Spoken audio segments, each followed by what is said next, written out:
Right, Ishta. This, in fact, is a big breaking information that we are fetching for our viewers from the interministerial briefing that was held just a few minutes back here in New Delhi.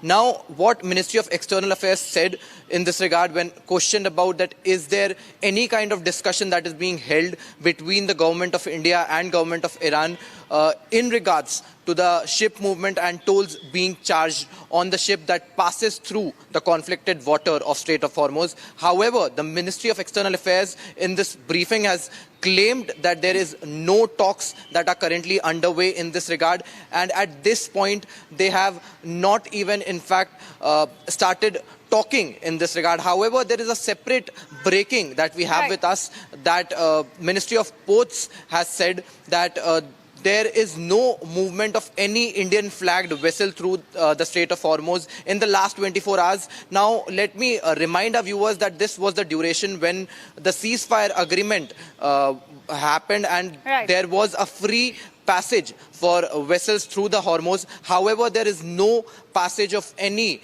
Indian flagged vessel during this time. This has been confirmed by the Ministry of Ports, as well as there is another breaking that we are fetching for our viewers is that Green Asha, an LPG carrier, an Indian flagged LPG carrier has reached the Mumbai port earlier this morning. Now Thanks, Harsh, so much for joining us on the broadcast and sharing these details. Now, viewers, we'll be moving on to more breaking news developments coming in. A morning rally, in fact, was held in Tehran for Ayatollah Ali Khamenei, and Iran's President Masoud Pezeshkian even attended the 48th day mourning ceremony for the late leader of the Islamic Revolution, Ayatollah Ali Khamenei, at Tehran's Jamhuri Square. So we're looking at the visuals showing you Iran's President Masoud Pezeshkian attending this morning ceremony for the late Supreme Leader Ayatollah Ali Khamenei. Visuals on your screen, you can see in the crowd, in fact, as the President attends this ceremony at the capital city, in fact, at Jamhuri Square. Now, this is where the ceremony was being held for the late Supreme Leader, and it was Iran's President Masoud Pezeshkian who was there, standing along with other people who are mourning their Supreme Leader as a symbol of solidarity, while also sending out a clear message that the regime still stands together.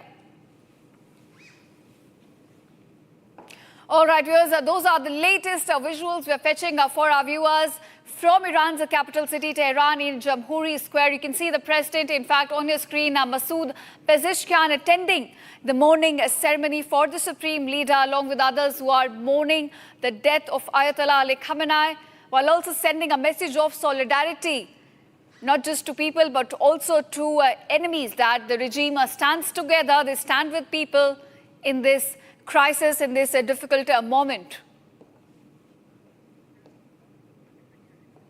All right, viewers, getting you all the breaking developments from inside Iran. These are visuals we have, in fact, received from the capital city of the country, Tehran. This is where you can see the mourning ceremony taking place for the late Supreme Leader Ayatollah Ali Khamenei. You can see a sea of mourners, in fact, who have gathered to pay their respect, to pay tribute to the late Supreme Leader Ayatollah Ali Khamenei, and also is a top leader who's now attending this ceremony, President of the country, Masoud Pezeshkian. He's there with the people, sending a message of solidarity, not just to Iranians, but also to enemies, to Washington as well, showing that how the regime currently stands together. They stand with their leaders, and they're in this together at this difficult moment. It was a 40-day mourning ceremony, and this was the 40th day, in fact, in which President Masoud Pezeshkian was seen supporting. All right, viewers, we're getting some more breaking news, and this time it's from Israel now. The ceasefire has been called a mistake by an Israeli minister from the ruling Likud party. Israel's diaspora affairs minister and member of the ruling Likud party, Amichai Chikli, is now calling the ceasefire, which is currently in effect between Iran and the US, a mistake. Now, he goes on to say, and I quote him, "I think it was a mistake to go to ceasefire at this time, countries like this." In fact, he's comparing Iran to other dictatorial regimes, including Japanese Empire and also Nazi Germany. saying that all these countries should be brought down to their knees, and it was a mistake, in fact, to go for a ceasefire at this critical moment in the conflict.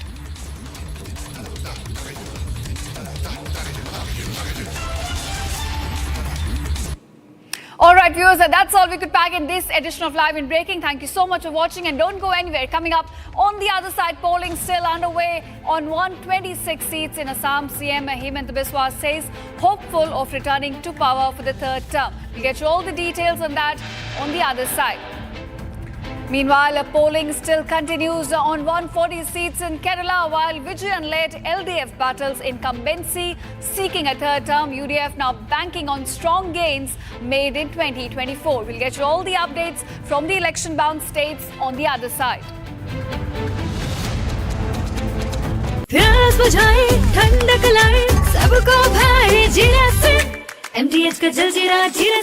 जीरा SIP असली refreshing, असली स्वाद, असली मजा।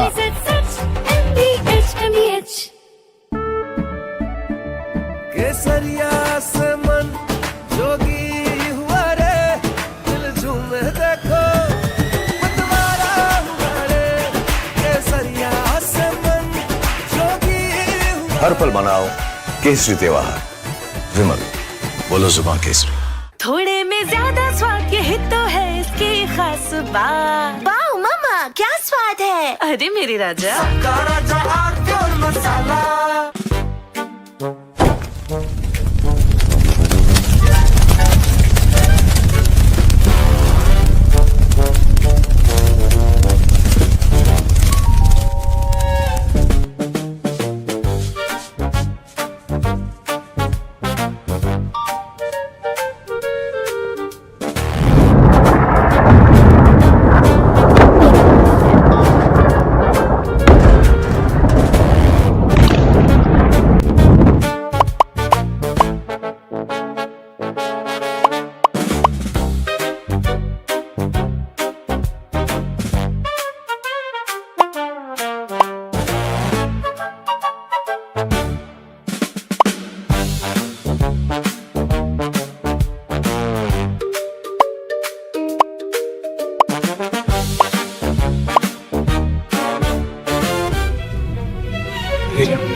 Lebanon strikes to Hezbollah.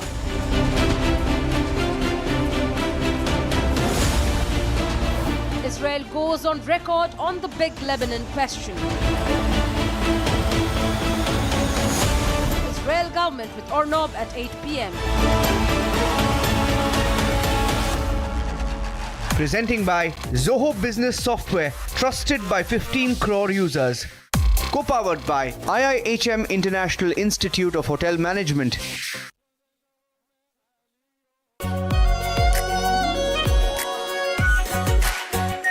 Are pure shahi paneer masala, delicious, healthy every day.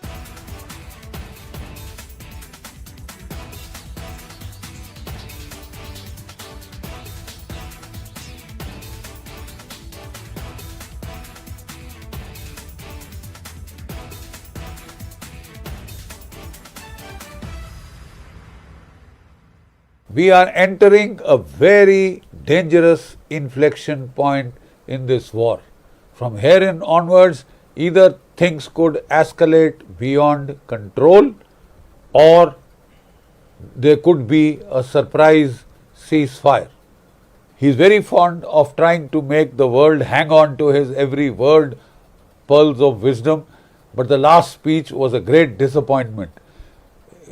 Everybody was hoping that he would announce an off-ramp, a ceasefire, and then finish this war, because the world is sick and tired of the shenanigans of Donald Trump and his mad capers, his insane wars in the Middle East, which have created a global economic disaster which will worsen by the day, by every day that this war continues beyond its use-by date. It is only heading towards greater destruction of the global economy.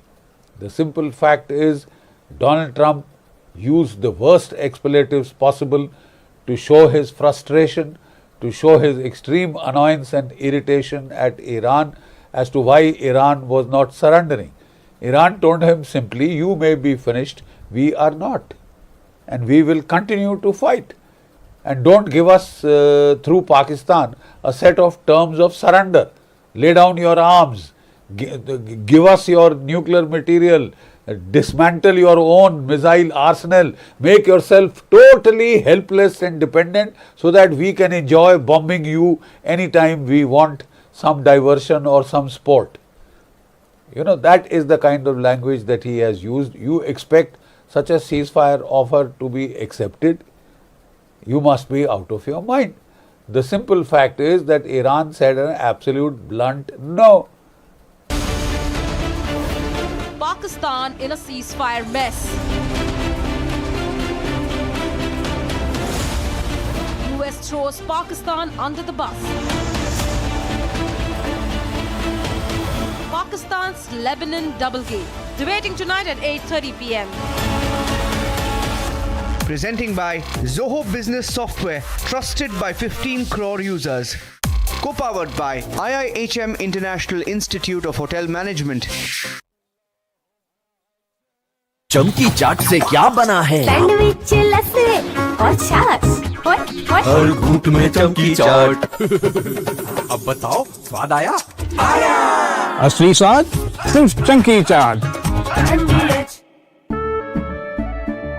केसरिया से मन जोगी हुआ रे, दिल झूमे देखो मतवारा हुआ रे। केसरिया से मन जोगी हुआ। हर पल मनाओ केसरी त्योहार। विमल, बोलो जुबान केसरी। आर प्योर सूजी पास्ता उबालो, मिलाओ और खाओ। 8 मिनट में तैयार। क्या टेस्ट है सबका राजा, R pure masala.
Asia's largest news headquarters, setting the agenda for Bharat.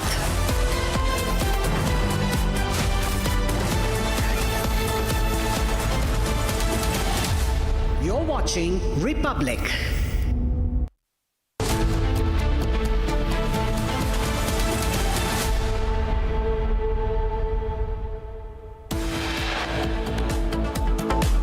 Entangled in a ceasefire mess, Pakistan now attacks Israel, asks other nations to take steps against Israel. Pakistan mediated ceasefire claims in jeopardy. Iran says no mediation talks unless Israel stops bombing Lebanon. Bigger embarrassment loading for Pakistan. Iranian ambassador to Pak deletes post on Islamabad talks and later says removed because of some issues.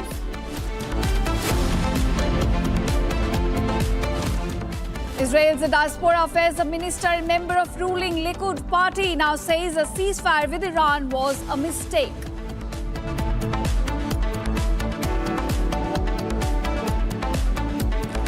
US U-turn on Lebanon. Vice President JD Vance now says the US never made the promise of ceasefire in Lebanon.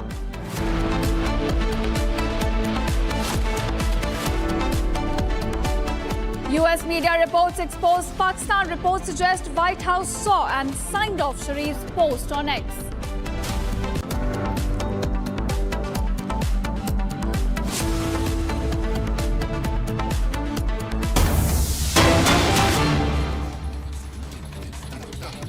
All right, viewers, our top focus at this hour. We're getting you visuals from the capital city of Iran. This is where Iran's President Masoud Pezeshkian was seen attending the 40th day mourning ceremony of the late Supreme Leader of the country, Ayatollah Ali Khamenei, at Iran's Jamhuri Square. You're looking at the visuals we're getting you from the capital city.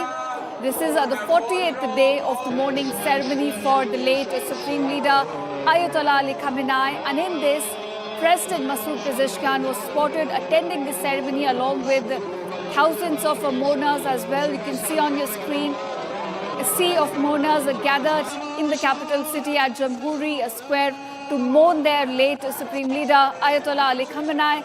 And along with them, you can also spot Iranian President Masoud Pezeshkian is seen there standing with the people at Jamhuri Square as they mourn their Supreme Leader.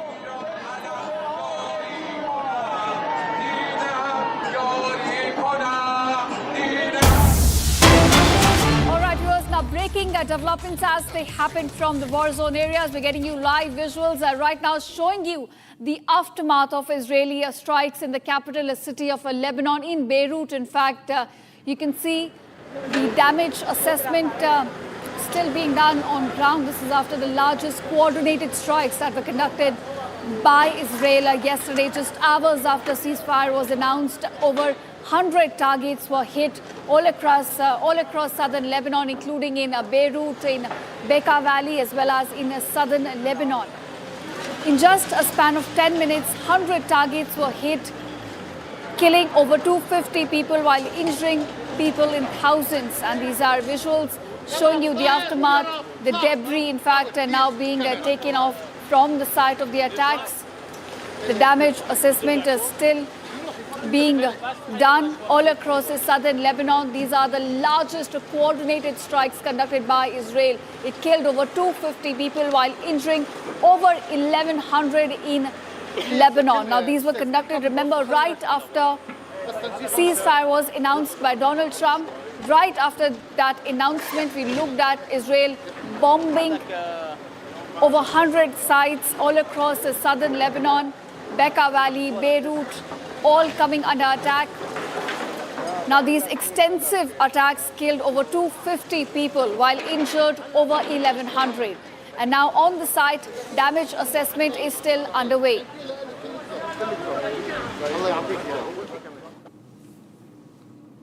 All right, viewers, now we're getting some more developments regarding the ceasefire talks. Iran here has put certain conditions to attend the talks in Islamabad. Iran says will not be traveling to Pakistan if Israel will continue its strikes on Lebanon. So Lebanon and the strikes on Hezbollah seems to have become the point of contention, seems to have become the deal breaker for Iran in this ceasefire talks. Now, Iran, in fact, has put out a very clear condition that we will not be traveling to Pakistan if Israel will continue bombing Lebanon. So the strikes on Lebanon have now become the bone of contention between the two sides, and this could, in fact, be the deal breaker. If the strikes continue in Lebanon, it looks like the ceasefire will also collapse, and Iran could be seen pulling out of the deal as well.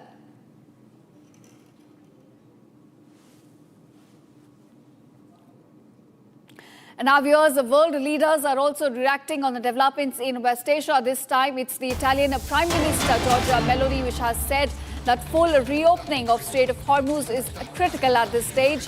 She also goes on to warn that any extra Iranian duties in the Strait of Hormuz would have unpredictable economic consequences, while stressing that a full restoration of the freedom of movement is needed in the area.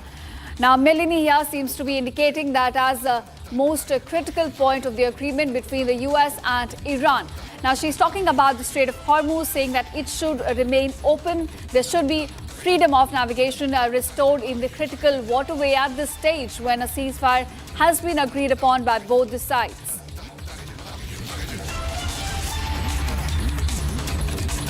All right, that's the breaking news we're getting at this hour, picking up the latest statement from the Italian Prime Minister Giorgia Meloni, who has now warned that any extra duties which are imposed on ships trying to transit the Strait of Hormuz would have unpredictable economic consequences. Now, those are her words. She's stressing that a full restoration of freedom of movement is needed in the area right now. She also indicates that as a most critical point of this agreement is regarding Strait of Hormuz, it must remain open and there should be freedom of navigation restored in the critical waterway at this stage.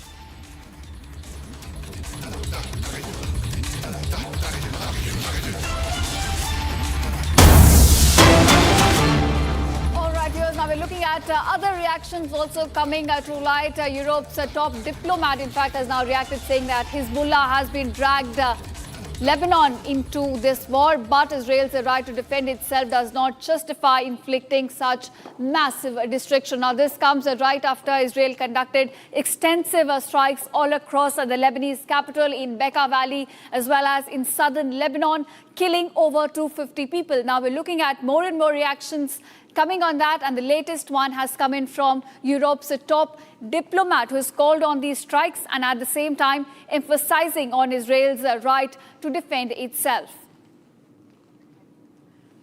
All right, that's the reaction coming in from Europe. We are looking at Israel now being cornered over its extensive bombing of not just Beirut, but also Bekaa Valley and southern Lebanon, which has killed over 250 people. And now the top EU official also goes on to say that Hezbollah has been dragged into this conflict by Israel, and Israel actions are putting a US-Iran truce under strain. So essentially blaming Israel for making this war, in fact, a deal breaker for Iran. Now, remember, this also comes as Iran is now refusing to travel to Islamabad to conduct further mediation talks as Israel continues bombing Lebanon. So Lebanon strikes could, in fact, now become the deal breaker between the two sides.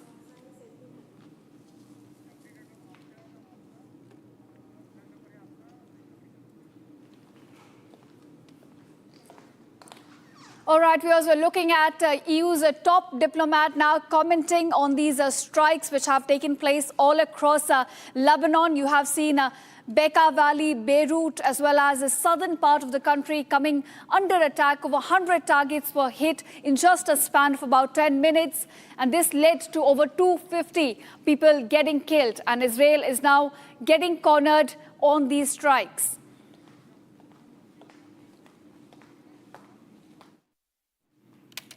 Lebanon is still bearing the brunt of Israeli attacks. The latest is now coming in from Beirut, where occurred hours of the announcement of the 2-week ceasefire and one of the biggest strikes on Lebanon since the war began. At least 182 people were killed and many more injured. Earlier, JD Vance, remember, stated that the ceasefire did not include Lebanon and termed this confusion a genuine misunderstanding. A 2-week ceasefire, one that fell flat on its face in just the first few hours. Lebanon was on the receiving end of a devastating attack from Israeli forces. An attack that killed 182 people and injured hundreds more. The fresh attacks resulted in massive fires, sending huge plumes of black smoke up in the sky. One of the firefighters said that any unfortunate gas leak would have resulted in a bigger catastrophe. Search and rescue efforts continued well into Wednesday night and Thursday morning.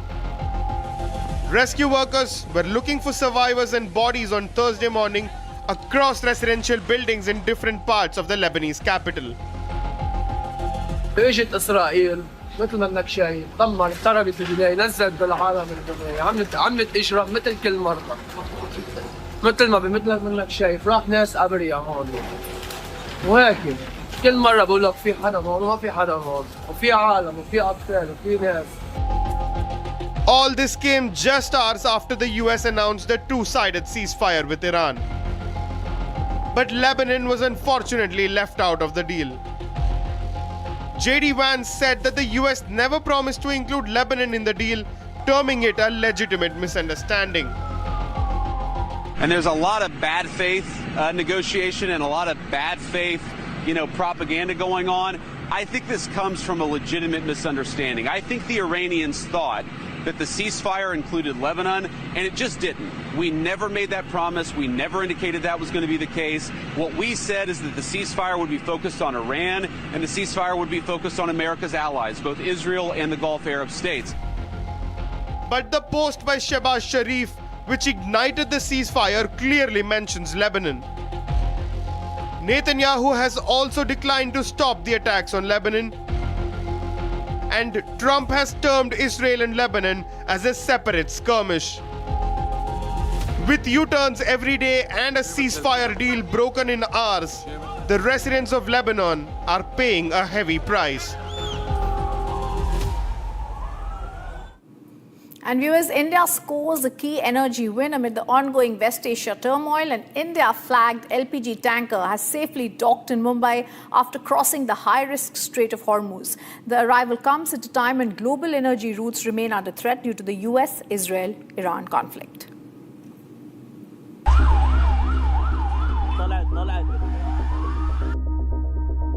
In the midst of West Asia tensions, a major boost for India's energy security. India-flagged LPG tanker Green Asha has safely docked at Mumbai's JNPA port, carrying over 15,000 tons of LPG. The vessel successfully crossed the highly volatile Strait of Hormuz, a critical energy choke point impacted by the ongoing US-Israel-Iran conflict. This marks the first India-flagged LPG carrier to dock at JNPA since the conflict began, signaling resilience in India's maritime operations. Despite threats and disruptions in the Gulf, multiple Indian vessels have managed safe transits, with Green Asha among the latest to complete the route. India sources a major share of its LPG through Hormuz, making such missions critical amid global supply uncertainty. Authorities have reassured that domestic LPG supplies remain stable, even as the region continues to witness geopolitical turbulence.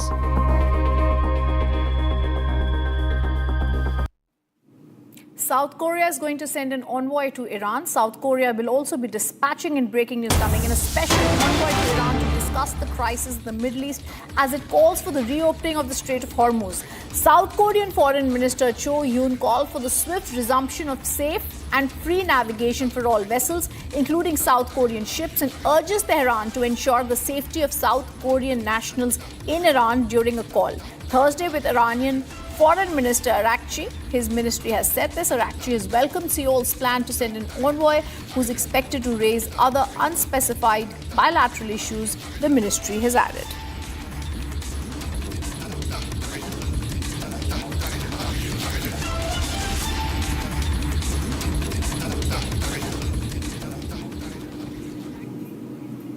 And breaking news coming in, Israel now strikes underground infrastructure in Lebanon.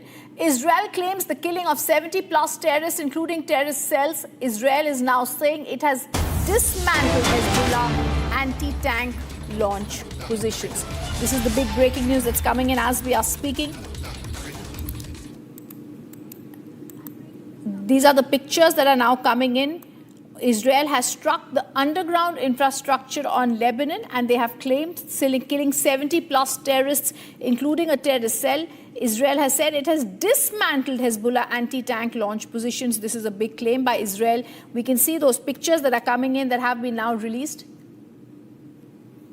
These are the pictures that have now been released. The Israeli Defense Forces intensified their campaign against Hezbollah in Lebanon, conducting significant strikes on the underground. Pictures that are showing infrastructure. They've now claimed high casualty numbers among the fighters. They've also said over 70 Hezbollah terrorists have been killed within short periods. Now, also remember, viewers, IDF has targeted, they are saying, and dismantled Hezbollah's underground infrastructure. This is a world live and breaking that we are showing you.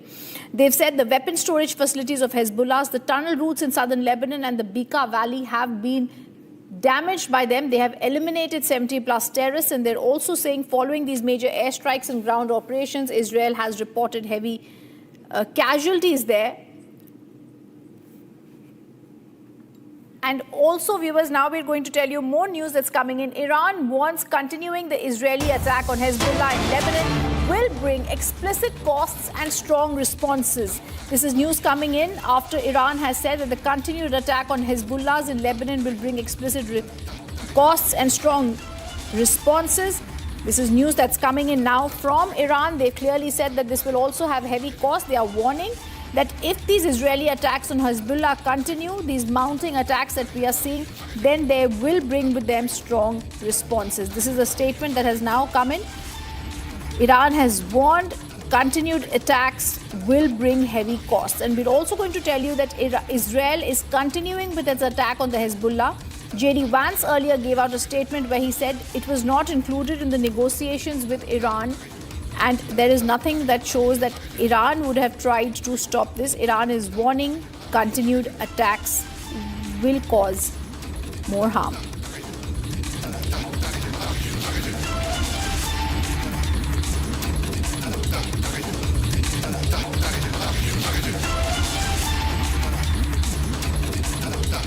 More breaking news coming in now. The UAE has also spoken. Breaking news here. UAE strongly condemns the Israeli attacks on Lebanon.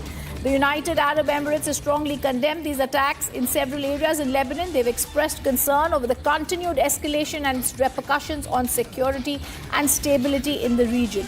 In a statement, the Foreign Affairs Ministry in UAE has called for concerted international efforts to halt the attacks and prevent further bloodshed, and to ensure that civilians enjoy full protection under international law and treaties. The ministry emphasizes the UAE's full solidarity with the Lebanese government and its support during this critical period for Lebanon, reaffirming its unwavering commitment in supporting Lebanon's unity, sovereignty. The ministry has reiterated UAE's firm stand against violence and reckless actions, and they've stressed the necessity of resolving the dispute through diplomatic means. We're also saying that the UAE has now in the statement said we're going to avoid confrontation and escalation, and they've said that there should not be any disregard to the laws governing relations between states. They've also clearly stated that they continue to stand and reaffirm Lebanese government's full commitment to supporting their unity and territorial integrity. Viewers, as we're getting this news, we're also getting and breaking news coming in. It's now the president of the Islamic Republic of Iran, Masoud Pezeshkian, who's now spoken, and he has stated the repeated aggression by the Israelis against Lebanon is a flagrant violation of the initial ceasefire agreement. It's a dangerous indicator of deceit and lack of commitment. The Iran president, Masoud Pezeshkian, has now spoken and said the continuation of these aggressions will render negotiations meaningless. They are giving out a warning here by saying this, and the president of Iran says our hands will remain on the trigger and Iran will never abandon its Lebanese brothers and sisters. The Iran president is now saying Israel's renewed incursion into Lebanon is a blatant violation of the initial ceasefire agreement. It's a dangerous sign of deception, its lack of commitment to potential agreements. The continuation of these actions, he says, will render negotiations meaningless. Our fingers remain on the trigger. Iran will never abandon its Lebanese sisters and brothers. This is clear that now it's possible we are seeing the Iranian president saying and warning that if the attack on Lebanon continues, then the ceasefire is meaningless. The continuation of these aggressions will render negotiations meaningless, and they're saying their hands remain on the trigger. Israel's renewed incursion into Lebanon is a blatant violation of the initial ceasefire agreement. This is big news coming in because it's clear now that Iran is saying that these transgressions into Lebanon will mean that the entire ceasefire is meaningless. Remember, the US-backed war on Iran in late Feb was seeing the assassination of Iran's supreme leader. We saw the fight between Israel and Hezbollah resume on 2nd of March. Israel launched a ground invasion into southern Lebanon. The US temporary ceasefire and Iran temporary ceasefire came in April 2026. We say temporary because Iran president is now questioning that Israel is violating the ceasefire agreement. It's clearly being said now that Israeli Prime Minister Netanyahu did not include Lebanon, leading to intense Israeli airstrikes. Let me go across to my colleague Ishita, who's joining us from the newsroom. Ishita, very clearly, this is a warning from the Iran president. Israel will have to stop its violations in the Lebanese territory or the ceasefire is meaningless. Right, of course, Rhythm. It seems that the ceasefire agreed upon by US and Iran is now on the verge of collapse, and the bone of contention, the major point of disagreement has been the inclusion of Lebanon. Now, there is no disagreement over this. Vice President JD Vance says that Lebanon was never part of the deal, but Iran says it was. And now the latest statement coming in from the President Masoud Pezeshkian. In fact, I'll read it down for our viewers as well. He says Israel's renewed incursion into Lebanon is a blatant violation of the initial ceasefire agreement. He also goes on to say this is a dangerous sign of deception and a lack of commitment to potential agreements. So clearly there is confusion on both the sides, because Iran here says that Lebanon was always part of the deal, but we have seen a statement coming in from the Vice President JD Vance, who says there is legitimate misunderstanding on the part of Iranian negotiators because Lebanon was never part of the deal. And it all also boils down to Pakistan, which seems to be deceiving both the sides. They're trying to act as a negotiator, but has now been reduced to just a communicator. Now, he, in fact, apparently, gave out different versions to both the sides, to US and to Iran. And it looks like this is where the confusion began in the first place. And now it is spiraling over to both the sides, with the recent strikes by Israel in Lebanon being treated as the deal breaker. Now, Iranian delegation has refused to travel to Islamabad for further mediation talks, saying unless the Lebanon strikes are stopped by the Israeli forces, we will not be traveling for further talks. And now this statement also by Masoud Pezeshkian points to the fact that this deal could in fact be breached from both the sides now. All right, thank you, Ishita, for giving us those details. And coming up after a short break, polling is underway for 126 seats in Assam. Chief Minister Himanta says hopeful of returning to power for the third term.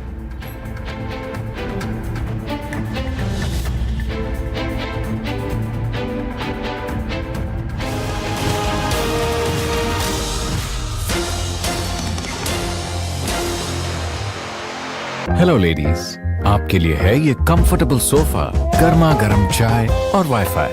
आराम फरमाइए, क्योंकि हमारा latest linen fabric collection है ही ऐसा।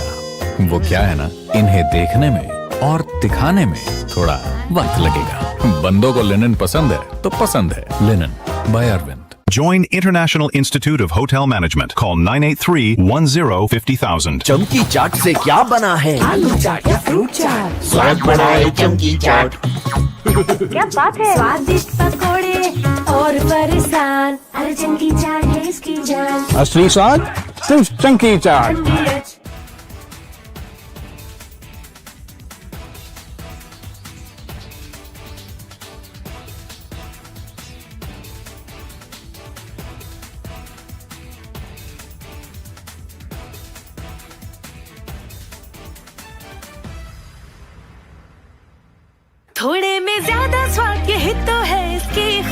Wow मम्मा क्या स्वाद है अरे मेरे राजा We are entering a very dangerous inflection point in this war. From here in onwards, either things could escalate beyond control or there could be a surprise ceasefire. He is very fond of trying to make the world hang on to his every word, pearls of wisdom, but the last speech was a great disappointment. Everybody was hoping that he would announce an off-ramp, a ceasefire, and then finish this war, because the world is sick and tired of the shenanigans of Donald Trump and his mad capers, his insane wars in the Middle East, which have created a global economic disaster which will worsen by the day, by every day that this war continues beyond its use-by date. It is only heading towards greater destruction of the global economy. The simple fact is, Donald Trump used the worst expletives possible to show his frustration, to show his extreme annoyance and irritation at Iran as to why Iran was not surrendering. Iran told him simply, you may be finished, we are not, and we will continue to fight. And don't give us through Pakistan a set of terms of surrender. Lay down your arms, give us your nuclear material, dismantle your own missile arsenal, make yourself totally helpless and dependent so that we can enjoy bombing you anytime we want some diversion or some sport. You know, that is the kind of language that he has used. You expect such a ceasefire offer to be accepted? You must be out of your mind. The simple fact is that Iran said an absolute blunt no. You may be finished, we are not. That is the clear implication of what Iran has said. Now, is Donald Trump prepared to go on? We have had a series of bad news emerging from Iran. The chief of the United States Central Command had said, we have total air supremacy over Iran. We can fly at will, bomb anything that moves, and Iran is totally helpless and supine at our feet. Famous last words. Within days, we found American aircraft getting shot out of the skies. 2 F-35s, 2 F-15s, shot out from the air, 1 Warthog A-10 ground attack aircraft, you see. And then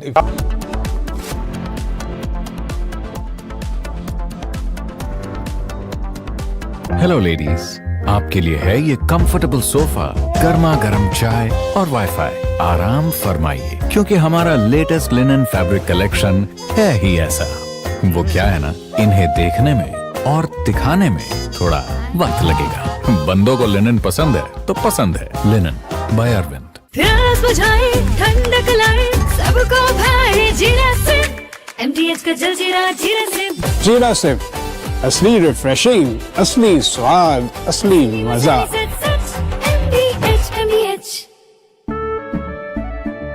केसरिया से मन जोगी हुआ रे, दिल झूमे देखो मतवारा हुआ रे। केसरिया से मन जोगी हुआ। हर पल मनाओ केसरी त्योहार। विमल, बोलो जुबान Kesari.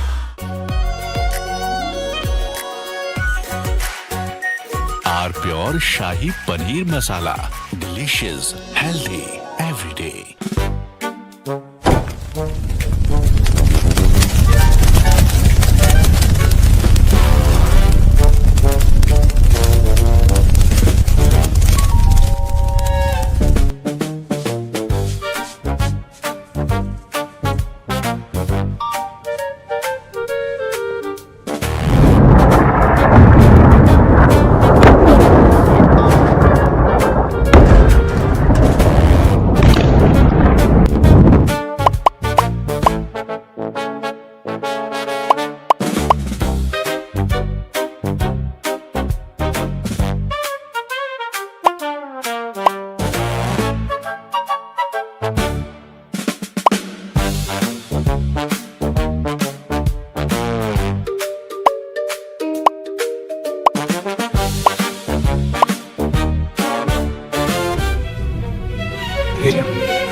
viewers, a very warm welcome. You're watching Republic TV. I'm Gesu Bharadwaj, and the battle remains hot. 4 polls in Assam, Kerala and Puducherry. Now, our politicians have sealed their fate and voters have sealed their votes. Voting will close in just about a few minutes. We're getting you all the details as the 4th of May, the D-Day for counting, hangs in balance. But first, here's a check on your headlines for the hour. Take a look.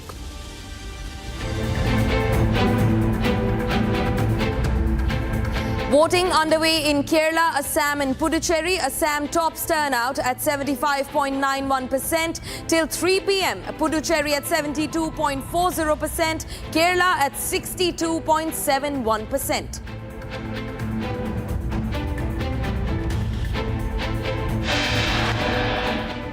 I think people are going to give a decisive mandate for the development of Assam. Polling underway for 126 seats in Assam. Chief Minister Himanta says hopeful of returning to power for a 3rd consecutive term. Polling underway on 140 seats in Kerala, while Vijayan-led LDF battles incumbency seeking a 3rd term. UDF banking strong on 2024 gains. Polling day clashes in Puducherry between BJP and Congress workers. Police resort to minor lathi charge.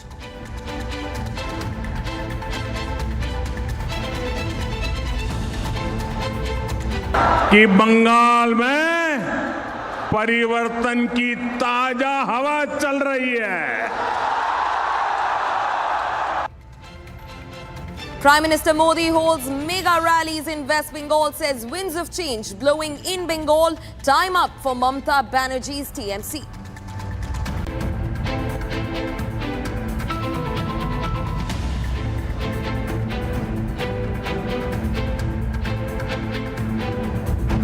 Viewers, now the much-awaited assembly election battle in Assam, Kerala and Puducherry remains underway. And in fact, voting is supposed to be closed in just a few minutes from now. Now, in Assam, the Chief Minister Himanta Biswa Sarma is looking for a 3rd consecutive term. In Kerala, the CPIM-led, in fact, LDF has logged horns with the Congress in the India bloc. In fact, BJP is looking to make gains in a state where BJP has barely any visibility in the past elections. Now, in fact, Puducherry Chief Minister N. Rangaswamy is also going to be put to test across the poll-bound states. In Assam, the BJP-led NDA is defending its stronghold after winning 86 seats in 2021. In Kerala, a close bipolar battle that was existing between LDF and UDF now has a 3rd member, the BJP-led NDA, that can scramble the script. And meanwhile, in Puducherry, N. Rangaswamy's NDA alliance aims to hold power against the Congress's DMK, combined with all eyes on voter turnout in the Union Territory. Now, these are the voter turnout for Kerala and Assam. Kerala has recorded a low voter turnout than most times. These have been recorded till 3 p.m. today. Now, remember, polling shuts at 6 p.m. across Kerala, Assam and even Puducherry. The voter turnout in Kerala just above 60%, an all-time low for the state. In fact, meanwhile, for Tamil Nadu, the voter turnout is... Meanwhile, for Assam, the voter turnout is at the top with 75.91% till 3 p.m. and Puducherry at 72.40%.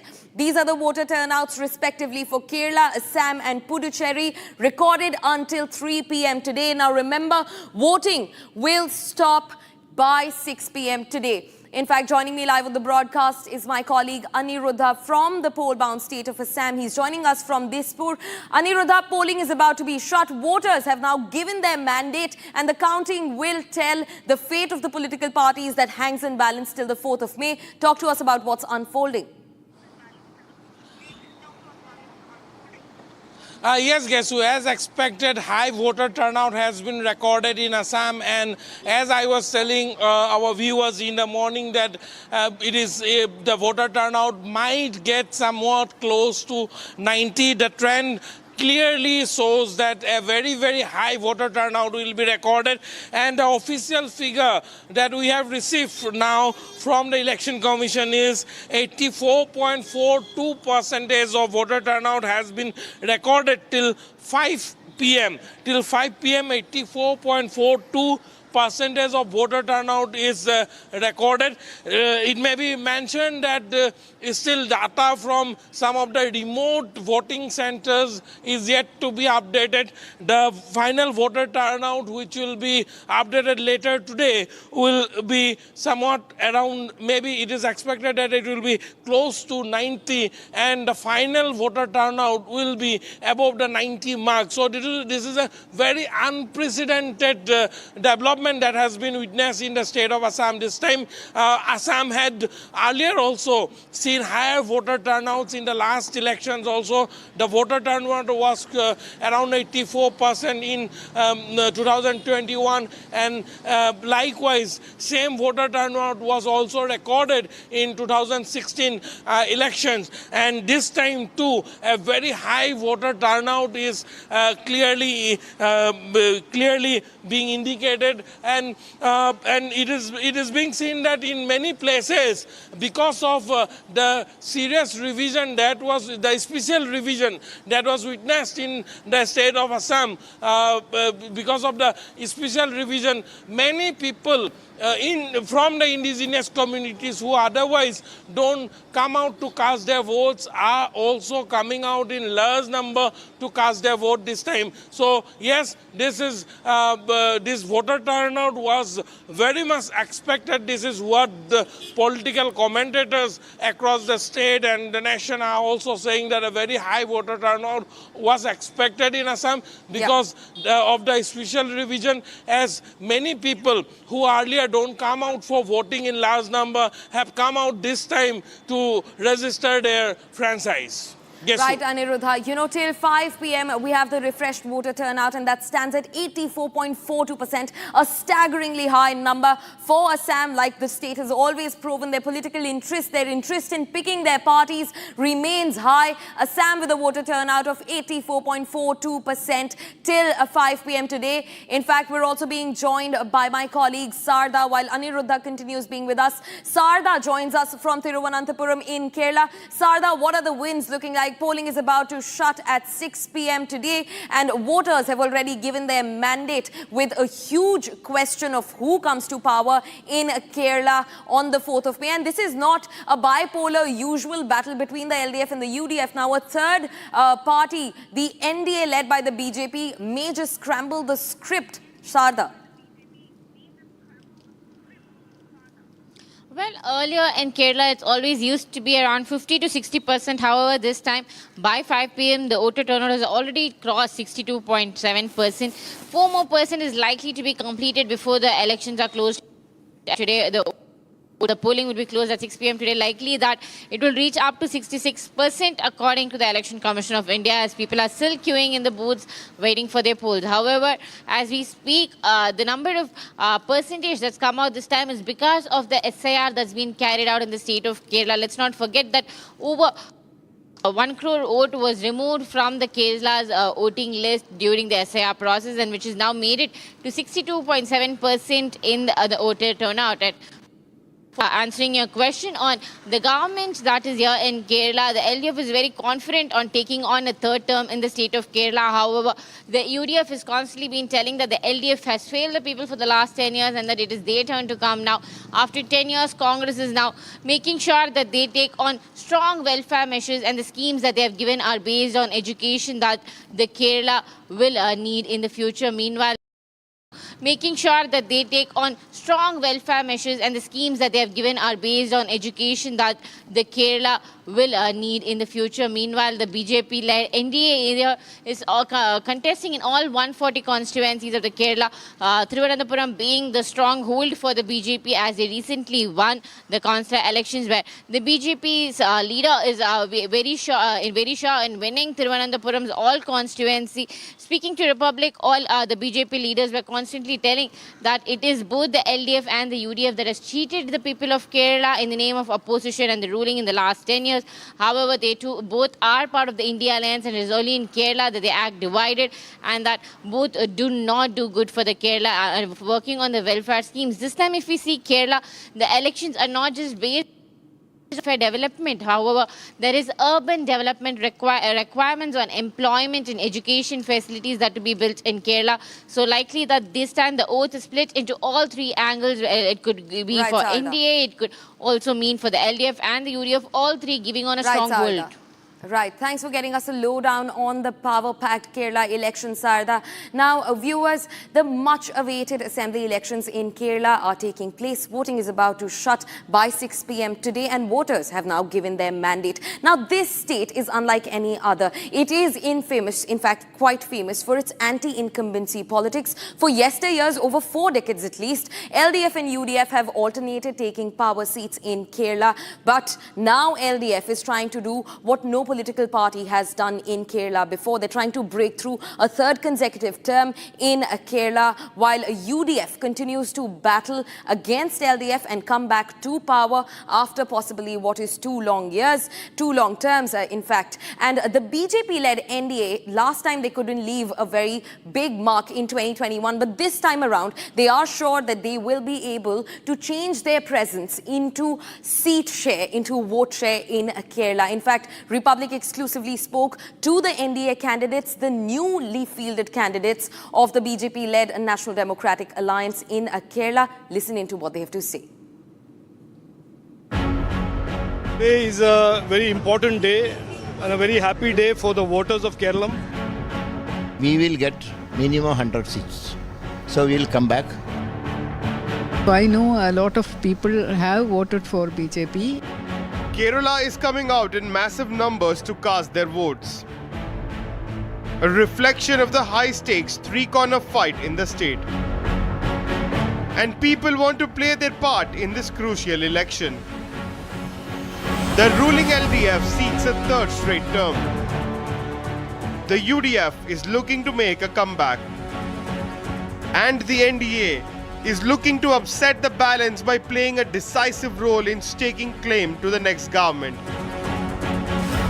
Popular actors including Mohanlal and Mammootty were also seen at voting booths exercising their franchise. The NDA, meanwhile, is supremely confident that the people of Kerala want a change and have seen through the lies of the LDF and the UDF. That is his dream. I think it's his big fat dream which is going to be crumpled very soon. And the UDF is no answer for anti-incumbency of LDF government because it is going to continue as it is. If UDF is voted to power, then the same system that LDF had been doing, that will continue. But with a different type of faces, in leadership.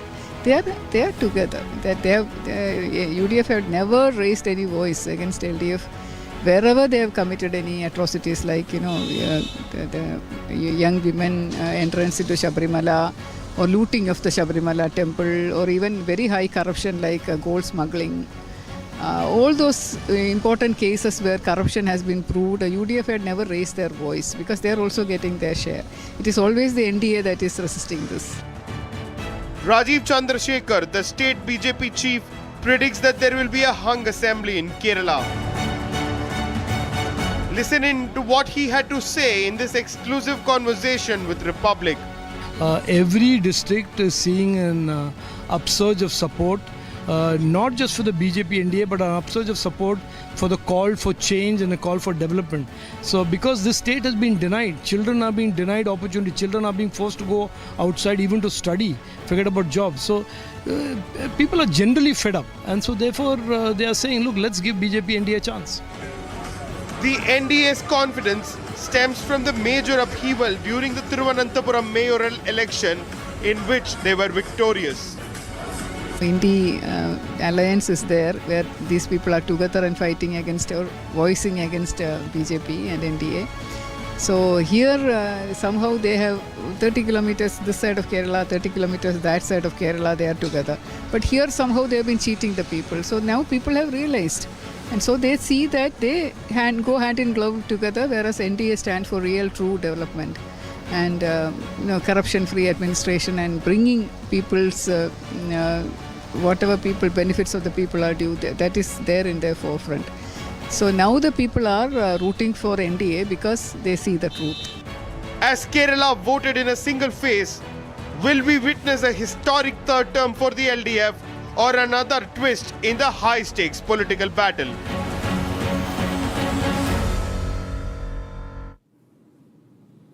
Viewers, now Assam, Kerala and Puducherry, in the world's largest democracy, have gone to polls in a single phase on the same day, and polling is about to shut by 6 p.m. Let's take a look at what's unfolded across these three territories as the polling and the battle for seat remains hot. Speaking exclusively to Republic Media after casting his vote in Thiruvananthapuram, Rajiv Chandrasekhar said Kerala is making a breakthrough. He's contesting against Shashi Tharoor and said today is a celebration of our democracy and an opportunity given to every voter every 5 years, highlighting this election will also decide the future of the state's children.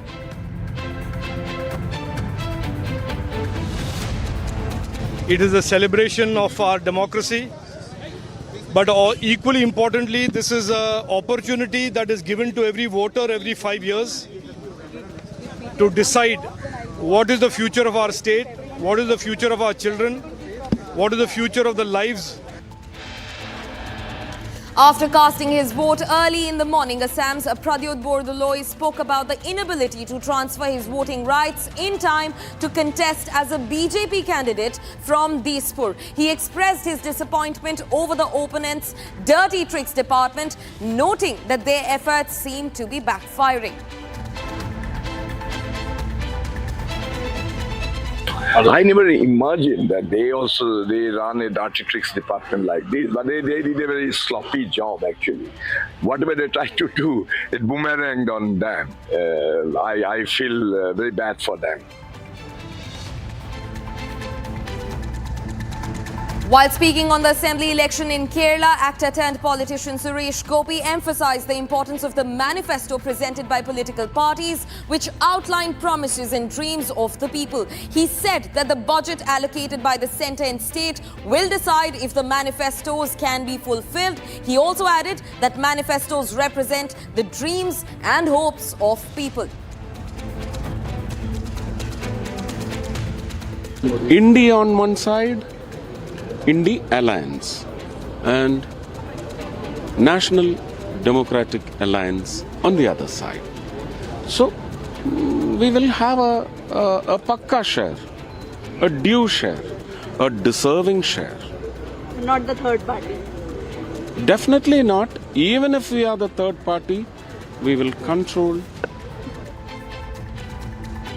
Viewers, a bizarre and rather illegal turn of events in Assam, where a Congress leader's wife was seen distributing hard cash to locals in the Rongadadi area in Assam, probably seeking to influence the voter turnout and seeking to influence who gets a more vote. Take a look at this. Elections are happening in 2 states and 1 union territory today. Polling began today in Assam, Kerala and Union Territory of Puducherry. In Assam, voting is happening for all 126 seats in single phase today. While the Election Commission and police are ensuring free and fair elections, a Congress candidate's wife was caught distributing money. Money was given at the last minute to try to sway voters before the elections. Junmoni Devi Kaun was caught red-handed by the public.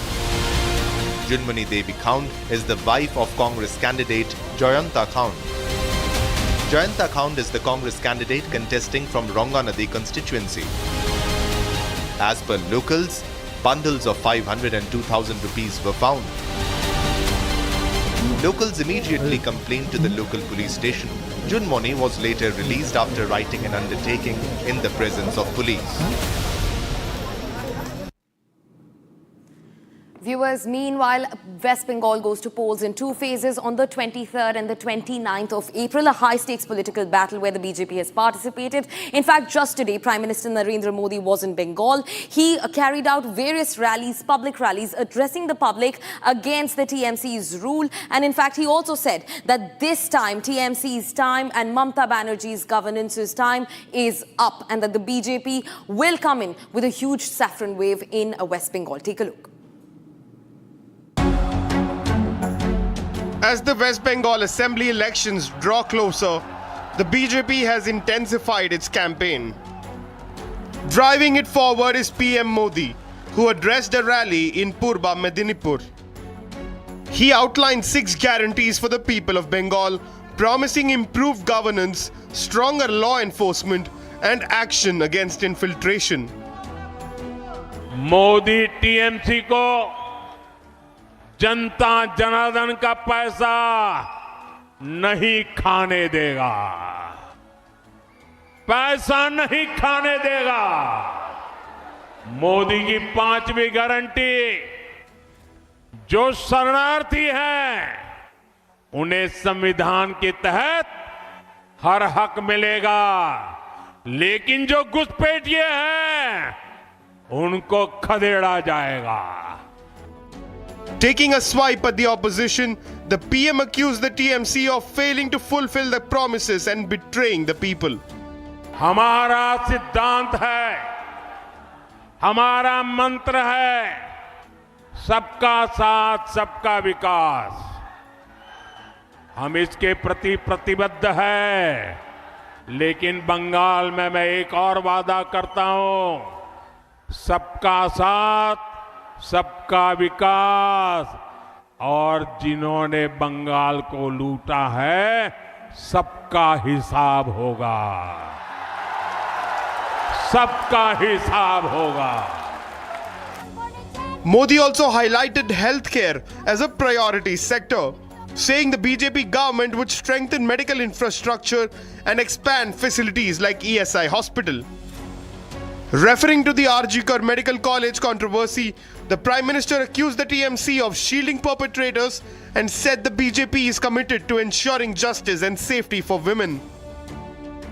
TMC के 15 वर्षों में पश्चिम बंगाल में महिलाओं के खिलाफ crime का graph ऊपर ही जा रहा है, और जो दोषी हैं उनको सजा दिलाने में टीएमसी सरकार का रिकॉर्ड निचले स्तर पर है।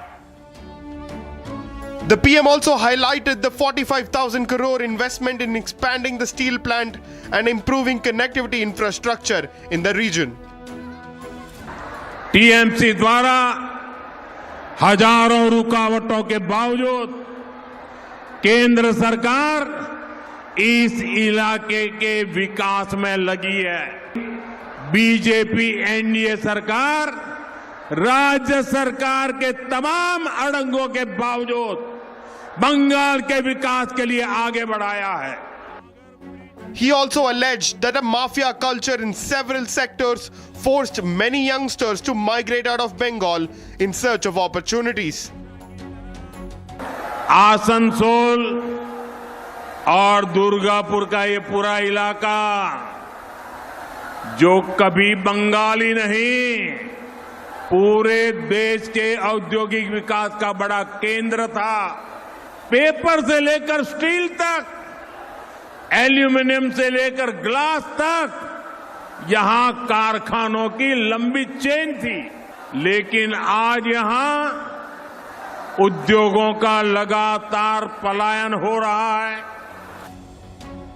The 294-member Bengal Assembly will go to polls in 2 phases on the 23rd of April and the 29th of April, with the counting of votes scheduled for May 4th. In the 2021 Assembly election, the TMC secured a landslide victory with 213 seats, while the BJP emerged as the main opposition with 77 seats. With high voltage campaigning underway, West Bengal is set to witness a closely contested electoral battle in the coming weeks. Shifting focus to the war, getting in a fresh breaking development. Lebanon is now set to file a complaint at the United Nations following intensified Israeli strikes. Now, Lebanon's Prime Minister Nawaf Salam has announced the decision following Israeli strikes that killed over 200 people inside the Lebanese territory. You can take a look at the visuals, the mass-scale destruction that has taken place in Lebanon. He in fact said that the surge of attacks was a blatant violation of international and humanitarian law and undermines ongoing efforts to halt the war.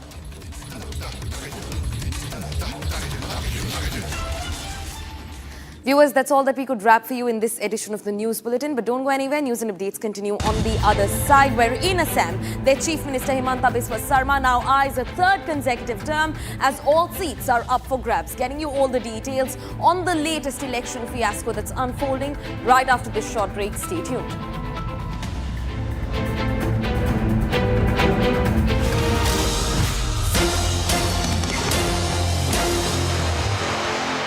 चमकी चाट से क्या बना है? Sandwich लस्सी और छाछ हर घूंट में चमकी चाट, ड्राई फ्रूट और दही बड़े। चमकी चाट से स्वाद बढ़े। असली स्वाद सिर्फ चंकी चाट।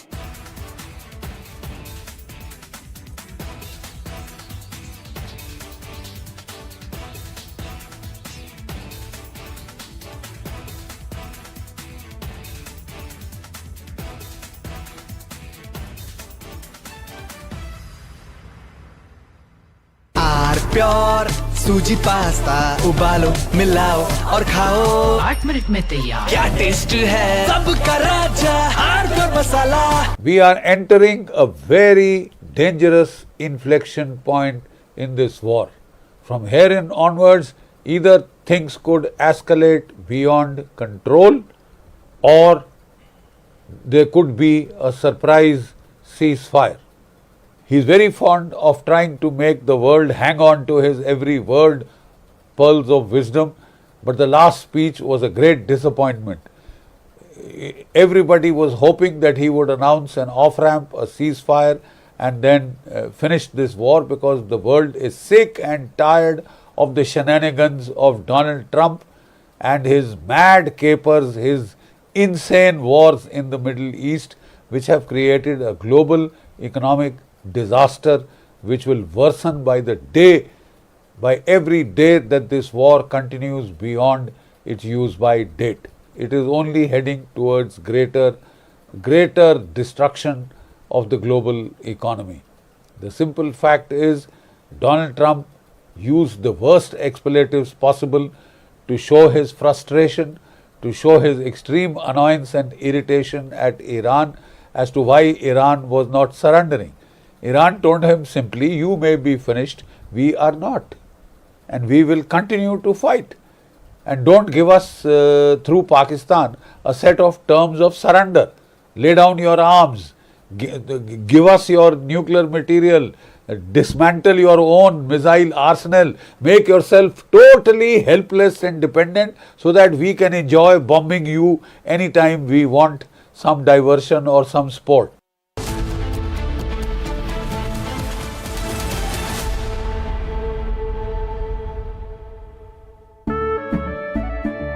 केसरिया से मन जोगी हुआ रे, दिल झूमे देखो मतवारा हुआ रे।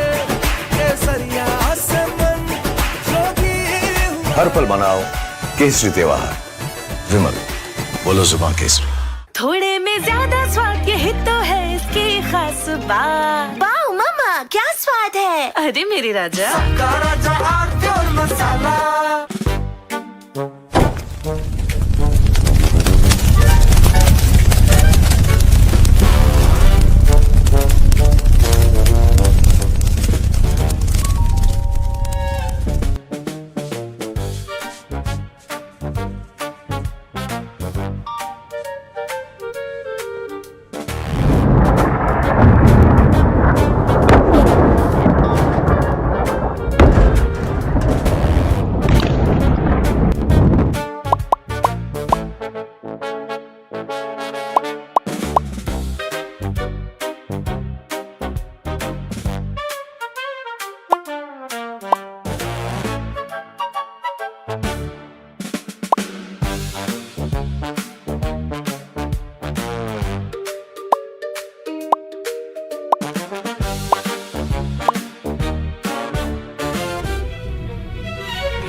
Setting the agenda for Bharat.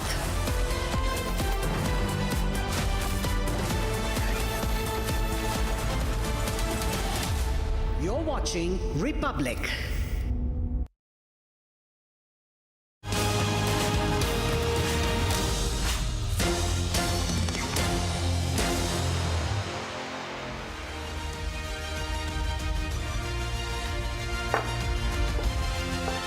Good evening, viewers. You're watching The Verdict, special coverage on the ongoing elections. Voting has been underway today since 7 a.m. We are going to give you all the figures as far as the turnout is concerned. In fact, it has been a higher turnout for every election. If you talk about Assam, if you talk about Puducherry, or you talk about Kerala, we'll get you more details and live reportage. But first, the headlines.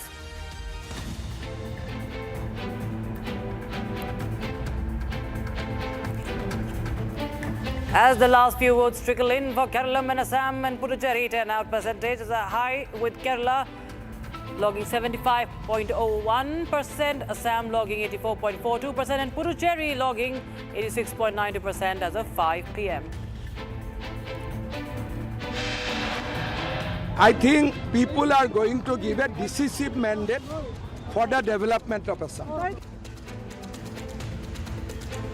Polling comes to a close for 126 seats in Assam. Chief Minister Hemanta says hopeful of returning to power for a third straight term.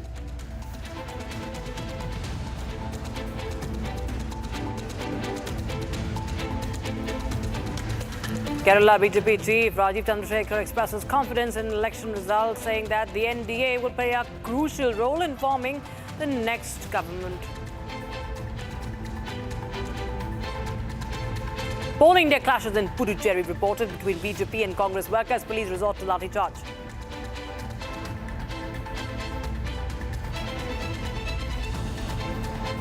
Bengal में परिवर्तन की ताजा हवा चल रही है. PM Modi holds mega rallies in West Bengal, says winds of change blowing up in Bengal. Time up for Mamata's TMC.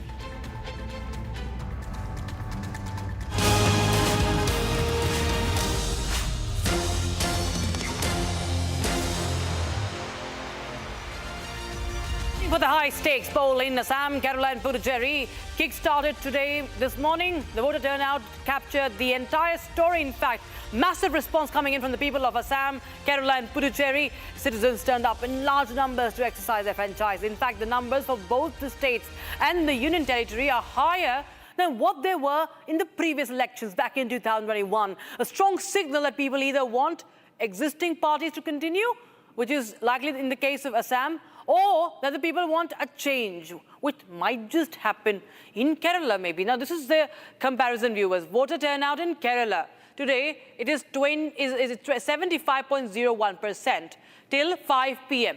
A little more than last year. Talking about Assam, 2021, 82.42%. And in 2026, till 5 p.m., it's 84.42%. So there's a rise. And in Puducherry, it's 83.42% in 2021. Meanwhile, in 2026, it's 86.92% till 5 p.m. So really an uptick you can see. This is, you can see, viewers, this is the breakdown as till 5 p.m. Kerala, 75.01%, Assam, 84.42%, and Puducherry, 86.92%. We'll go across to our reporters on ground zero as well to get a sense of what's really the sentiment, what has been the factor as far as these three elections are concerned. I think we can connect with our reporters on ground. Aniruddha from Guwahati should be joining us. I think he is patched with us. Okay, so we have our reporters on ground. Sharda is joining us from Kerala, and Shankar is also in Kerala, and we have Aniruddha from Guwahati, and we have Lintoy also from Naigaon. Okay, I'll just go across to my colleague Shankar first. Shankar, what's been the sentiment? You know, this is very interesting, the way we see record voter turnout, at least in Kerala today. What do we expect? Rakshita, the voter turnout to all polling station was very high ever since the polling started in the morning at 7 a.m. The voter turnout has come down a little bit at noon, but we can see we are standing right in front of the Model High School in Thiruvananthapuram, where the polling has almost ended right now. The polling staff are busy preparing and compiling all the records to store it in a safe place. But we should understand one thing that is clear, that the people rush to polling station massively in Kerala with a predetermined mind to vote either the LDF to power or UDF, or sometime in some constituencies there was a huge polling which came in favor of BJP-led NDA. Like, you know, when we spoke to Ratan U. Kelkar, he is the chief electoral officer, he said that the voting percentage may go up to 90% as the current trend, the 75.1% figure was the data till 5 p.m. and still there are people queue up in several constituencies, several booths across Kerala. Still there are thousands of people yet to cast their votes, and the figure, the percentage will go high in the coming hours, as there is the data of the last one more hour is yet to be available. So of course the percentage will go above 80%. It was in 1960 the poll percentage touched the record high of 85.66%, and in the last assembly poll the polling percentage was 74.6%, and it was 72% in 2021 election assembly polls.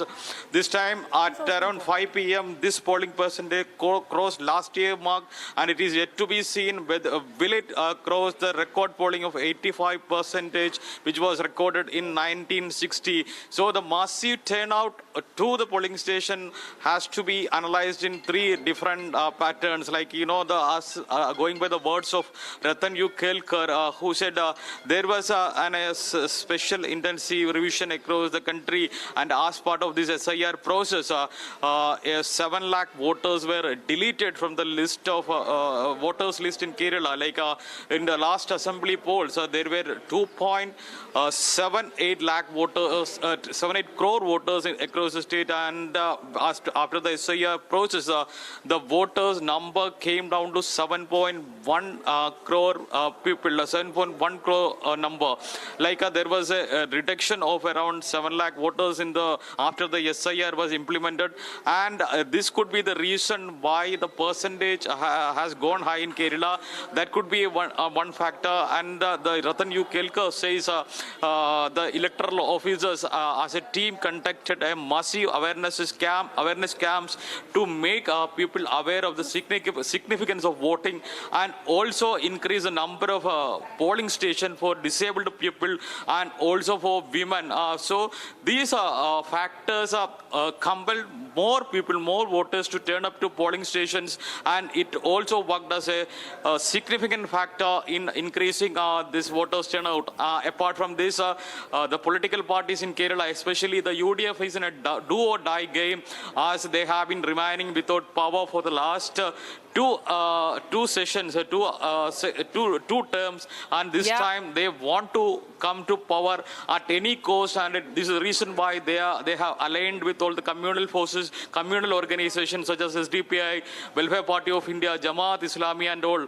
These communal organizations campaign massively by visiting each and every household and compel them to reach to the polling station on time without fail to vote UDF to power. Otherwise, the BJP candidates, BJP-led NDA candidates would come to power. So these communal organizations were giving a clear message to their voters that failing to vote this time will help BJP to win several key constituencies, and it will be a setback for the UDF in the state-wise and in nationally. That is the reason why there was a minority vote consolidation, and the voters from minority communities came to reach the polling station massively, and it could have led to the It could have led to the increase in voting percentage this time. Apart from that, there are other reasons too.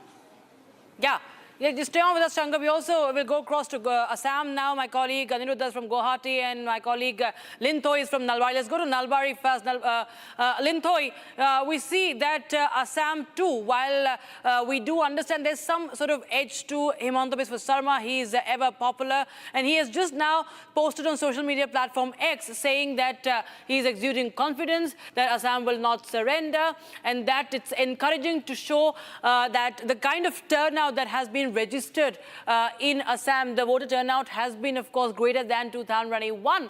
So what have you experienced on ground? How has the voting been like in Nalbari and other areas?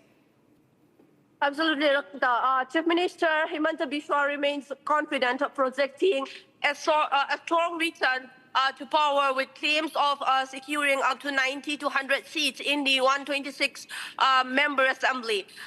The party's campaign has focused on issues like uniform civil court, crackdown on illegal immigration, and expansion of welfare schemes. And meanwhile, on the ground, also public are seen to be supporting the BJP. Meanwhile, Assam has recorded a significant turnout of 84.42% as of 5 p.m., which it has also indicates a strong public engagement despite the controversies.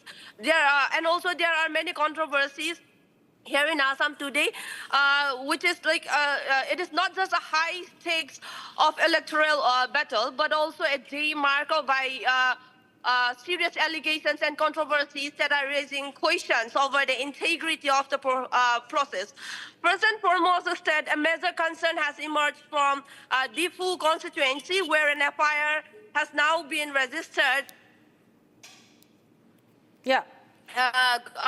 For allegedly showing the voting process inside a polling station. This is clear violation of prohibited inside polling booths. The administration, district administration in Karbi Anglong has initiated a probe, and this incident is being seen as a potential breach of voter secrecy. At the same time, also, the political temperature has been further raised by the Congress, with Assam Pradesh Congress President Gaurav Gogoi alleging possible electoral manipulation. He has pointed to visuals showing a massive influx of passengers from states like Uttar Pradesh, Bihar, and Kerala arriving in Assam just ahead of polling. So the Congress fears this could be outsiders brought in to influence the mandate and has urged the Election Commission to step in and verify these things. All right. Meanwhile, development has also come in from Sonipur, where a polling official was Linthoi, I have to interrupt you there. I'll just go across to Aniruddha, also is from Dispur right now. Aniruddha, you've been tracking for years the way Assam, elects, the way Assam votes. Now, this time, Himanta Biswa Sarma is saying that it is unprecedented that 95% participation. Participation is crossing 95%, and Assam has risen above language and caste. Now, what do you see? What has been different in this election, the kind of turnout? Because, when there's a higher turnout, it points to two things. Either it is anti-incumbency or it is more support that is coming in for the current government. And women and the youth has been in focus as far as Assam is also concerned. But what is the factor that you feel has been behind this uptick in the voters, in this voter turnout? Well, Raksita, there are several factors adding to the high voter turnout that has been witnessed today. One of the major factors being the special revision of the voter list. Earlier, many indigenous people don't used to come out and cast their votes. But this time, as the special revision had taken place in the state, people in large number are coming out to cast their vote. In fact, also, there are around 25 lakh registered voters who in the state who walks outside of the state in places like, Maharashtra, Uttar Pradesh, or in West Bengal for livelihood. And they have also come to the state to cast their votes. And the rush has been witnessed across the railway station, across the, bus stations and terminuses across the state. And religiously also, if we see, religiously Assam has witnessed a very high voter turnout, be it in 2016 when almost 82% voter turnout was recorded, or in 2021 when 84.72% of voter turnout was recorded. And this time, so far, 84.42% of voter turnout has been recorded, and officials at the election commission here in Assam, the state election commission, is hopeful that the turnout this time will break all records and set a new record by crossing the 90% mark. And as you also pointed out, the Chief Minister Himanta Biswa Sharma has also said that very high voter turnout is being expected this time. Yes, because of the special revision of the voter list, as I was pointing out earlier, many people, particularly from the indigenous communities, they don't used to come out to cast their votes in large number. But this time we have also witnessed surge in voter turnout in places like Jorhat, in places like Shivsagar, in places like Dibrugarh and Lakhimpur, in places like Dhemaji, in places like Sonitpur. So this is a clear indication that not only in the demographically affected areas of the state of the state of Assam where high voter turnout has been recorded, but also in fact in the districts where the indigenous communities are dominant, in those districts also a very high voter turnout has been witnessed. And we have also interacted with several first-time voters. We have interacted with the common citizens, and there seems to be a very high pro-incumbency wave in the state. A very high sense of pro-incumbency has been witnessed across the state, where people have been openly stating that they want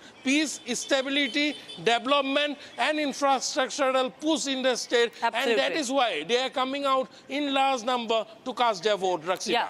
Absolutely. Stay with us. I'll now go across to my colleague Sharda. She's in Thiruvananthapuram. We've spoken to Shankar about Kerala, but I want to go across to you, Sharda, also about Puducherry, because this is unprecedented what has happened in the Union Territory. For the first time, what we know is that this mark, this 86% mark, has been crossed in Puducherry. There is a TVK, that's the debutant. Also, I mean, there's a factor as well. What are you picking up as far as this election is concerned? What is the driving factor? There's a lot of enthusiasm in Puducherry.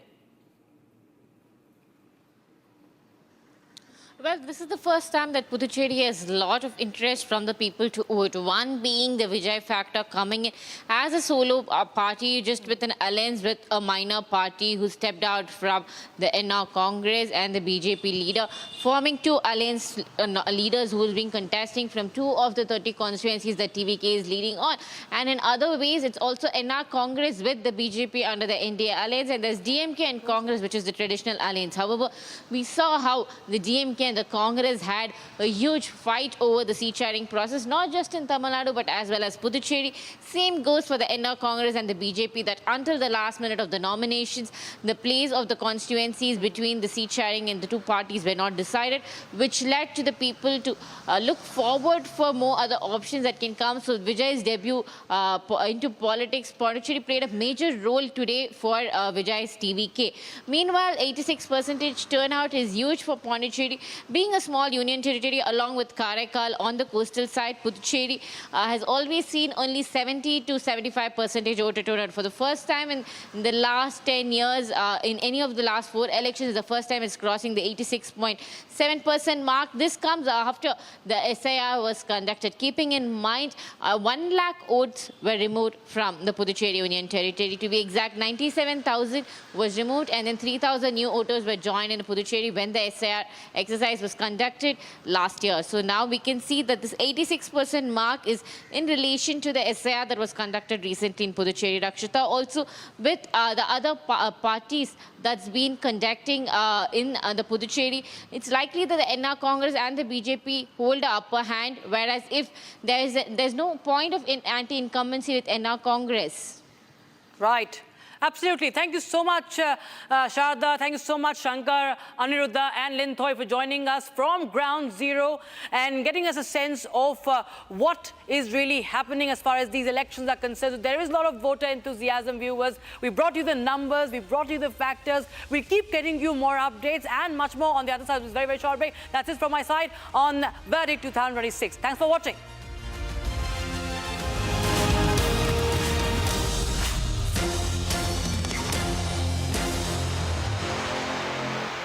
Where is he?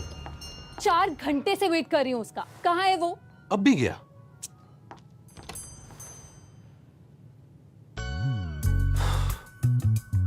Let's continue with the shirt. Sure.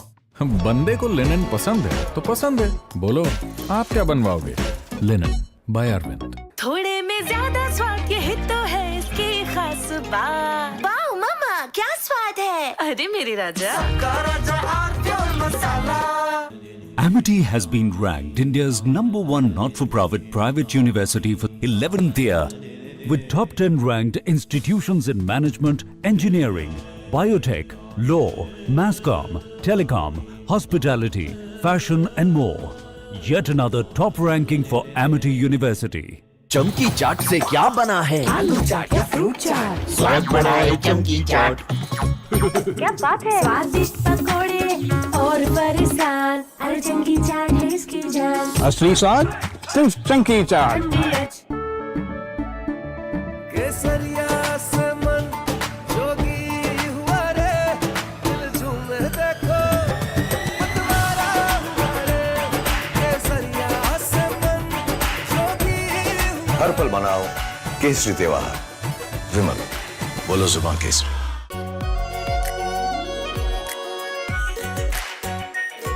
Pure shahi paneer masala. Delicious, healthy, everyday.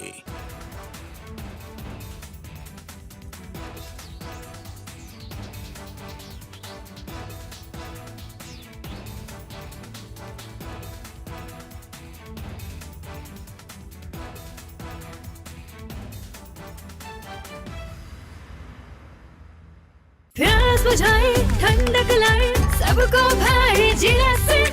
MDH का जलजीरा जीरा से. जीरा सिर्फ असली refreshing, असली स्वाद, असली मजा. We are entering a very dangerous inflection point in this war. From here in onwards, either things could escalate beyond control or there could be a surprise ceasefire. He is very fond of trying to make the world hang on to his every word, pearls of wisdom, but the last speech was a great disappointment. Everybody was hoping that he would announce an off-ramp, a ceasefire, and then finish this war, because the world is sick and tired of the shenanigans of Donald Trump and his mad capers, his insane wars in the Middle East, which have created a global economic disaster which will worsen by the day, by every day that this war continues beyond its use-by date. It is only heading towards greater destruction of the global economy. The simple fact is, Donald Trump used the worst expletives possible to show his frustration, to show his extreme annoyance and irritation at Iran as to why Iran was not surrendering. Iran told him simply, you may be finished, we are not, and we will continue to fight. And don't give us through Pakistan a set of terms of surrender. Lay down your arms, give us your nuclear material, dismantle your own missile arsenal, make yourself totally helpless and dependent so that we can enjoy bombing you anytime we want some diversion or some sport. You know, that is the kind of language that he has used. You expect such a ceasefire offer to be accepted? You must be out of your mind. The simple fact is that Iran said an absolute blunt no. You may be finished, we are not. That is the clear implication of what Iran has said. Now, is Donald Trump prepared to go on we have had a series of bad news emerging from Iran. The chief of the United States Central Command had said, we have total air supremacy over Iran. We can fly at will, bomb anything that moves, and Iran is totally helpless and supine at our feet. Famous last words. Within days, we found American aircraft getting shot out of the skies. 2 F-35s, 2 F-15s,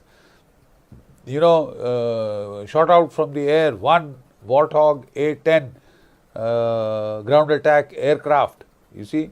And then if you count the aircraft on the ground, 1 AWAC Sentry A-3, AWAC aircraft, very, very expensive aircraft worth a couple of almost 300 to 400 million, was shot off at the Al Sultan Air Base in Saudi Arabia, along with 4 KC-135 refueler tankers, Boeing tankers, destroyed on the ground.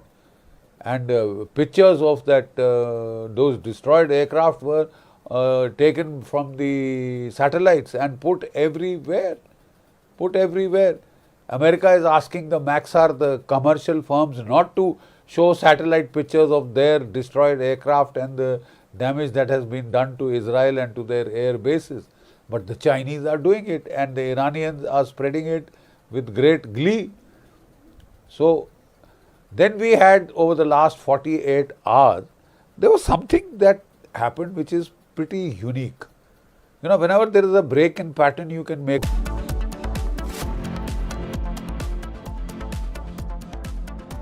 Join International Institute of Hotel Management. Call 983-10-50,000. Pure सूजी pasta उबालो मिलाओ और खाओ 8 minute में तैयार। क्या taste है सबका राजा आर्नब मसाला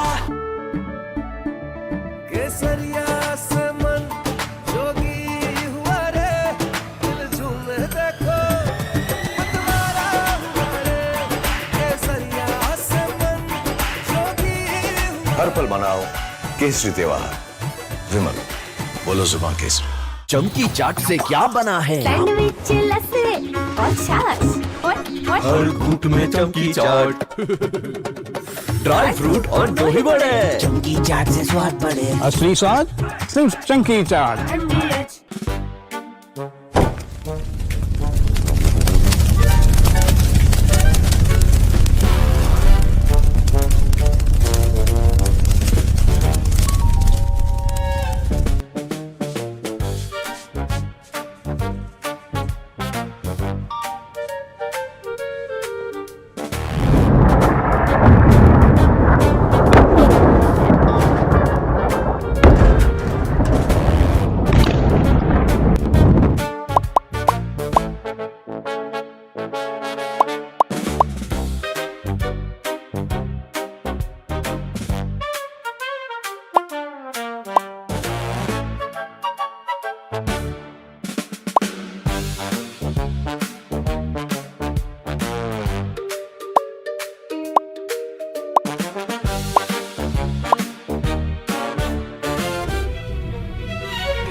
Good evening. Welcome to Republic. I'm Rhythm, and our top focus today is going to be, even though the ceasefire was reached between US and Iran, Israel continues to strike Lebanon, saying it was excluded from the deal. The move is now being condemned by global leaders. Meanwhile, Israel is calling the ceasefire a big mistake.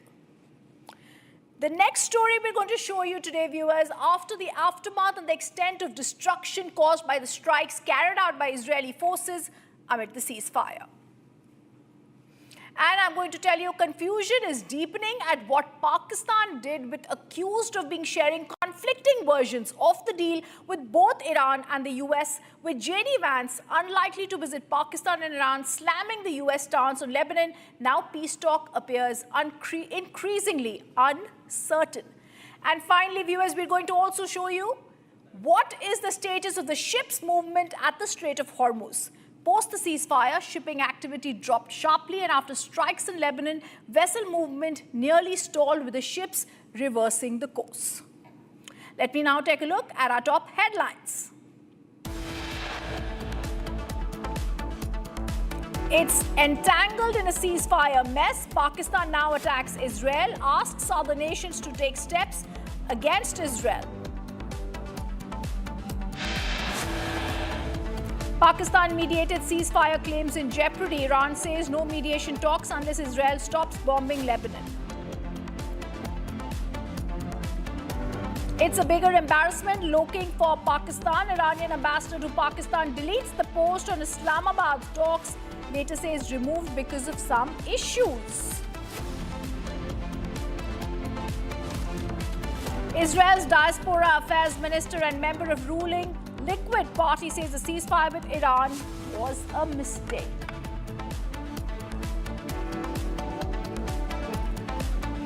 US U-turn on Lebanon, and Vice President JD Vance says US never made the promise of ceasefire in Lebanon.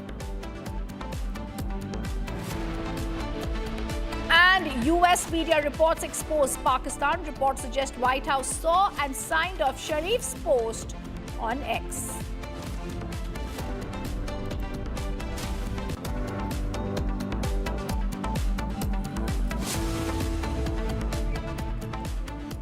With so much talk happening, viewers, we're going to now tell you in news that's coming in, the president of the Islamic Republic of Iran, Masoud Pezeshkian, has said the repeated aggression by Israel against Lebanon is a flagrant violation of the initial ceasefire agreement. It's a dangerous indicator of deceit. It's a lack of commitment.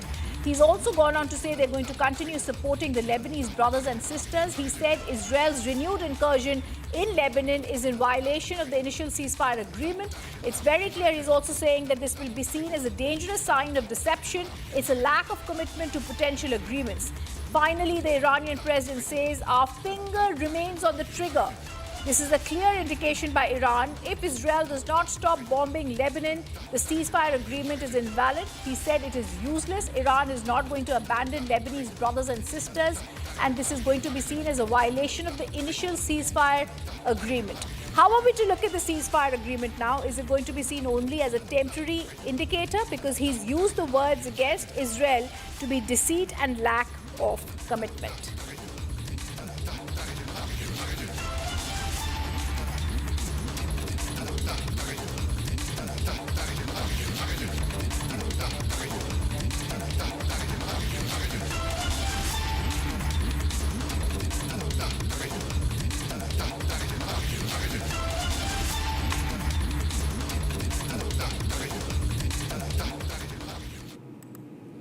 And Iran's parliamentary speaker, MB Ghalibaf, has now reiterated if Lebanon is not a part of the truce plan, then there will be no truce at all.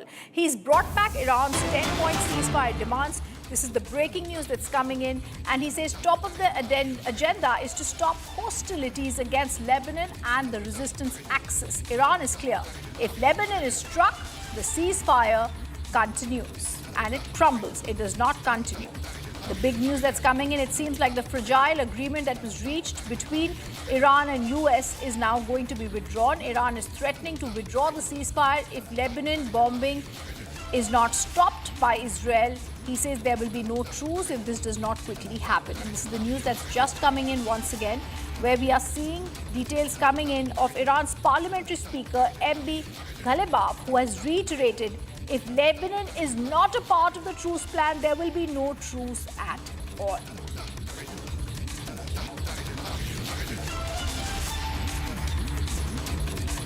Remember, viewers, PM Shehbaz Sharif had publicly and clearly stressed Lebanon issue. It clearly shows that Pakistan Prime Minister, who was playing to a pre-stated script, was not sure on what was next.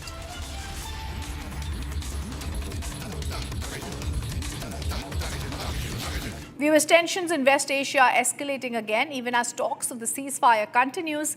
Israel has carried out one of its largest bombing campaigns in Lebanon. They've targeted Hezbollah positions across the country.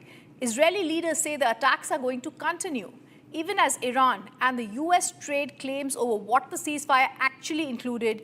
Here's more on this report. More than a month into the conflict, talks of a ceasefire have emerged, but the Israeli leaders call it a mistake. Israeli Minister Chikli called the ceasefire with Iran a mistake. Meanwhile, the Israel Defense Forces have carried out their largest coordinated strike across Lebanon since the start of Operation Roaring Lion. The military says more than 100 Hezbollah targets were hit, including command centers, military infrastructure, and operational facilities. The targeted areas included Beirut, the Bekaa Valley, and southern Lebanon, regions where Hezbollah maintains a strong presence. This is not only a humanitarian crisis, it's a crisis of humanity. It's a crisis of trust in the international system and in the principles that protect civilians. Indiscriminate attacks, collective punishment, and violations of Lebanon's sovereignty are not abstract concerns. They are lived realities for the population here. Israeli Prime Minister Benjamin Netanyahu said the military campaign will continue until security is fully restored. The IDF also said operations against Hezbollah will continue with full force as Israel seeks to weaken the group's military capabilities. Amid the escalation, Iran has reportedly closed the Strait of Hormuz once again, a key global oil route. This comes just a day after Tehran agreed to reopen the strait for 2 weeks, following a ceasefire announcement by the United States. Diplomatic talks between Iran and the United States are expected to take place in Islamabad later this week. Meanwhile, US Vice President JD Vance said the ceasefire deal did not include Lebanon, clarifying that no such promises were made. US President Donald Trump also backed the claim, saying the truce was limited and did not extend to Israel-Hezbollah conflict. With Israel continuing its strikes and diplomatic confusion over the terms of the ceasefire, the region remains on edge as fears of a wider conflict continues to grow.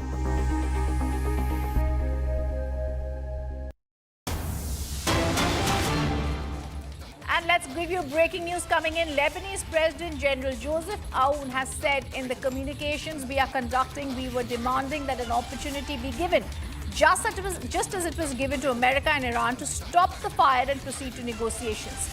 The Lebanese president demands Lebanon to be part of the truce. He's saying we are demanding pressure in the direction of Lebanon being part of the ceasefire agreement so that even we can embark on negotiations.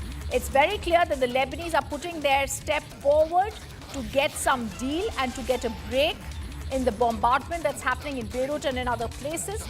In fact, today, Israel has also said 70-plus terrorists, Hezbollah terrorists, have died because of them. They've been killed in the underground bombardment centers that were present with Hezbollah. To stop that crisis from getting and escalating more, the Lebanese President General Joseph Aoun has said, we are also demanding an opportunity be given, just as it was between America and Iran, to stop the fire and proceed to negotiations.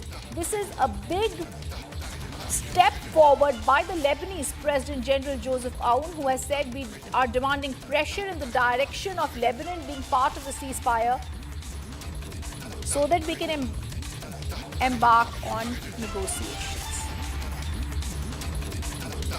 Lebanon is also currently enduring one of the deadliest attacks, with over 250 people killed in a single heavy Israeli bombardment.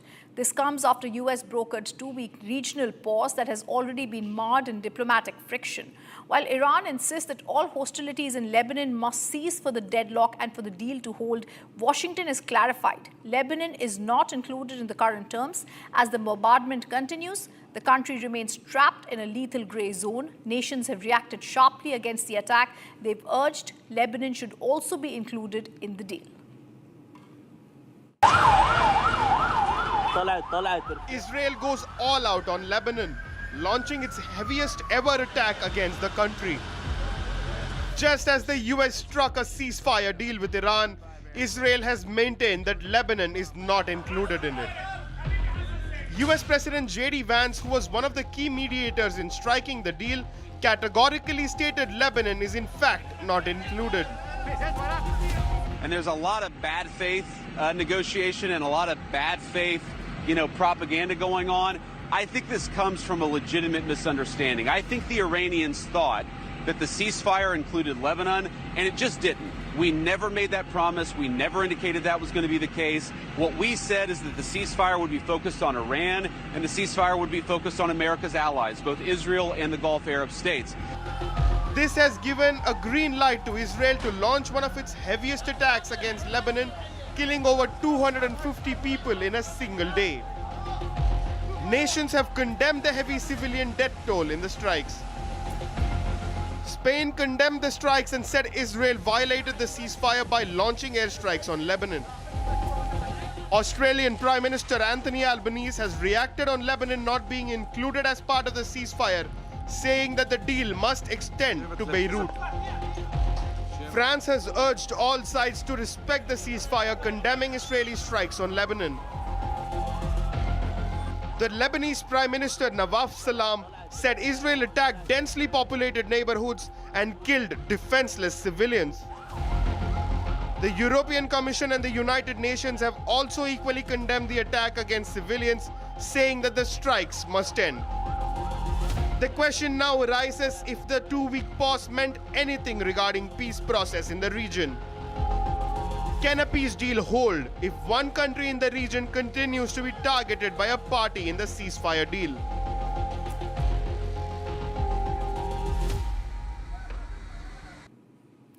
They are two-faced and good for nothing. That's what Pakistan's fate has turned out to be in this war.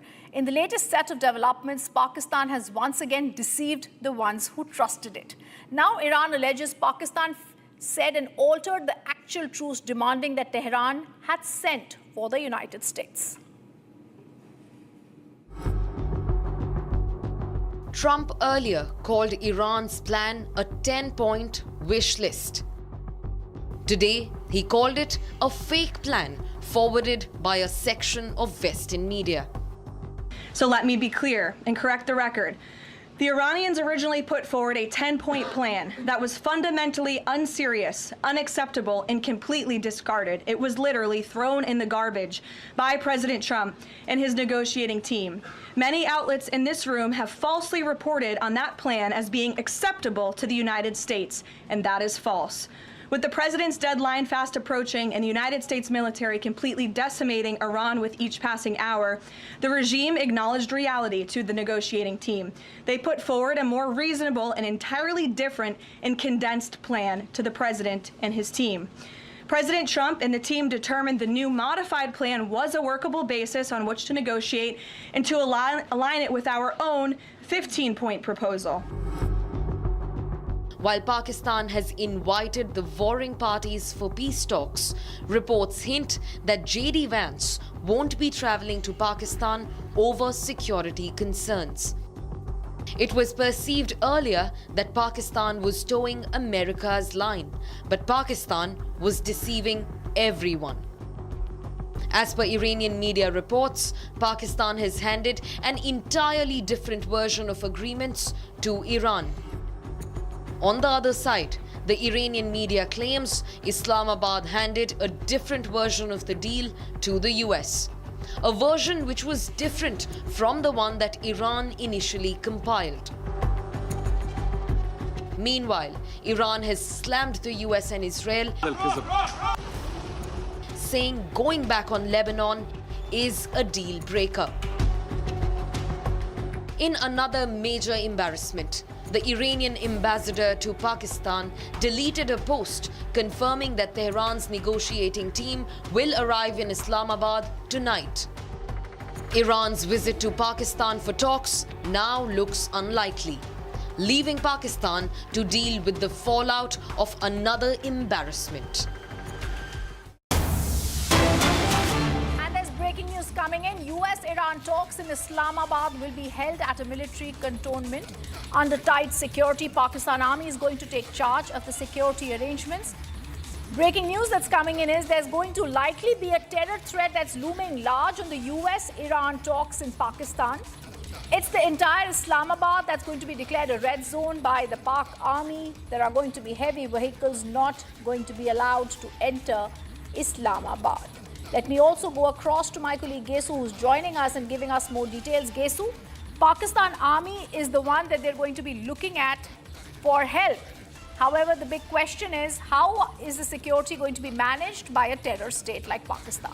Definitely, Rhythm. In fact, this goes on to speak volumes about Pakistan not trusting its own security system, its own people. They've been harboring terror outfits for so long that now they can't pick up any other choice rather than arranging these talks inside a military cantonment rather than a lush location. Now, one of the most important talks of 2026 being held inside an Islamabad military cantonment.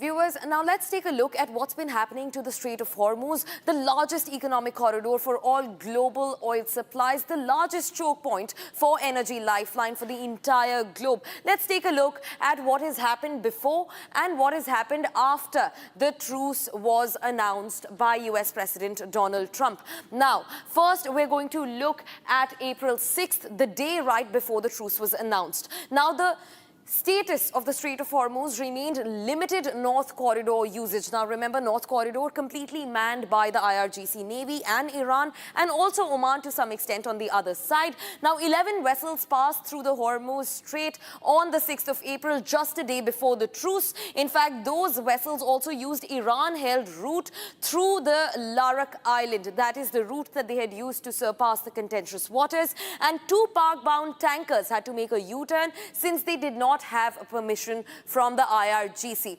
Now looking at 7th April, that is the day that the truce was announced by US President Donald Trump. Now the status for Strait of Hormuz remained highly selected and sanctioned. So they were selecting very few vessels and shipments that could pass through. Now remember, they've named only a handful of countries and India is a part of it. Not just that, India tops the list when it comes to the maximum number of vessels that have been passed through the contentious strait. Now 11 vessels on 7th also.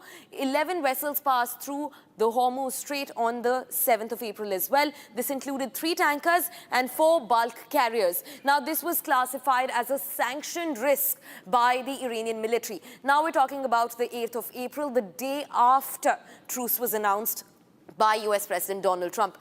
You will see the number going down in a staggering manner. Just 2 to 3 vessels passed through the contentious strait, where on one hand, before truce and on the day of the truce, 6th and 7th of April, 11 vessels were going through. Right after the truce, only 2 to 3 vessels went through. Low traffic despite truce was noted, and this happened because of Israeli strikes that bombarded the southern Lebanese territories in what came to be known as the largest bombardment of Lebanon by the Israeli Defense Forces. Now, Greek and Liberian vessels managed to pass through on the 8th. Coming forward to the 9th of April, that is today, restricted and stalled movement is the status of the Strait of Hormuz as of now. Traffic has been halted completely after strikes on Lebanon continue to batter the entire Lebanese territory, aimed at targeting only Hezbollah targets, but because shipments have become so wary of crossing the strait, and remember, cargo and oil worth thousands of crores of dollars atop these vessels, and because of that, restricted and stalled movement has been now noted in the Strait of Hormuz. Now giving it a right back to my colleague Rhythm Bhardwaj, who will continue the conversation. Thank you, Gesu. For that, the top focus is going to be on what Donald Trump has already said. He seems to be disappointed with NATO. He's also tweeting about it. But like we said, it clearly becomes economic looks that what geopolitical things that Donald Trump is now looking at. Much more after a short break. Stay on with us.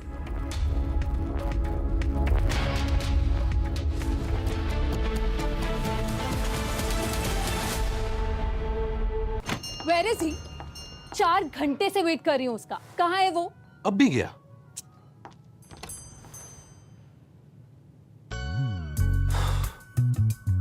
Let's continue with the shot. Sure. बंदे को linen पसंद है तो पसंद है. बोलो आप क्या बनवाओगे? Linen by Arvind. थोड़े में ज्यादा स्वाद यही तो है इसकी खास बात. वाओ मामा क्या स्वाद है. अरे मेरे राजा. Amity has been ranked India's #1 not-for-profit private university for 11th year, with top 10 ranked institutions in management, engineering, biotech, law, masscom, telecom, hospitality, fashion and more. Yet another top ranking for Amity University. चमकी चाट से क्या बना है? Sandwich लस्सी और छाछ. हर घूंट में चमकी चाट. अब बताओ स्वाद आया? आया. असली स्वाद सिर्फ चंकी चाट. केसरिया से मन जोगी हुआ रे. दिल झूमे देखो मतवारा हुआ रे. केसरिया से मन जोगी हुआ. हर पल मनाओ केसरी त्योहार. विमल बोलो जुबान केसरी.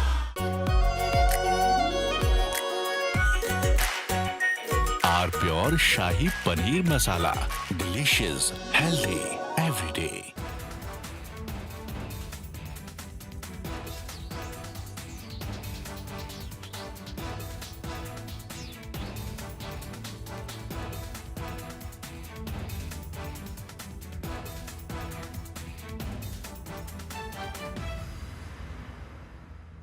चमकी चाट से क्या बना है? आलू चाट या फ्रूट चाट. स्वाद बनाए चमकी चाट.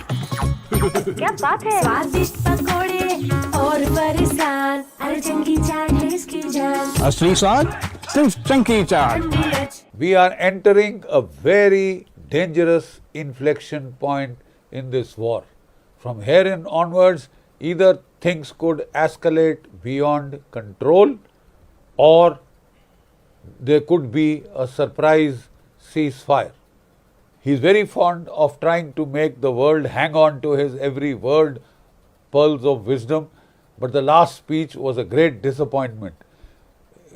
Everybody was hoping that he would announce an off-ramp, a ceasefire, and then finish this war, because the world is sick and tired of the shenanigans of Donald Trump and his mad capers, his insane wars in the Middle East, which have created a global economic disaster which will worsen by the day, by every day that this war continues beyond its use-by date. It is only heading towards greater destruction of the global economy. The simple fact is, Donald Trump used the worst expletives possible to show his frustration, to show his extreme annoyance and irritation at Iran as to why Iran was not surrendering. Iran told him simply, you may be finished, we are not. And we will continue to fight. And don't give us, through Pakistan, a set of terms of surrender. Lay down your arms, give us your nuclear material, dismantle your own missile arsenal, make yourself totally helpless and dependent so that we can enjoy bombing you anytime we want some diversion or some sport. You know, that is the kind of language that he has used. You expect such a ceasefire offer to be accepted? You must be out of your mind. The simple fact is that Iran said an absolute blunt no. You may be finished, we are not. That is the clear implication of what Iran has said. Now, is Donald Trump prepared to go on? We have had a series of bad news emerging from Iran. The chief of the United States Central Command had said, we have total air supremacy over Iran. We can fly at will, bomb anything that moves. and Iran is totally helpless and supine at our feet. Famous last words. Within days, we found American aircraft getting shot out of the skies. 2 F-35s, 2 F-15s, shot out from the air, 1 Warthog A-10 ground attack aircraft, you see. And then if you count the aircraft on the ground, 1 AWAC Sentry A-3 AWAC aircraft.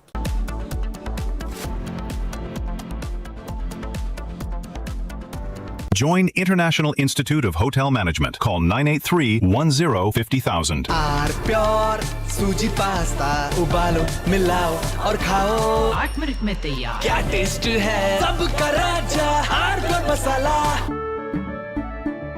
केसरिया से मन जोगी हुआ रे दिल झूमे देखो तुम्हारा हुआ रे केसरिया से मन जोगी हर पल मनाओ केसरी त्योहार। विमल, बोलो जुबान Kesari.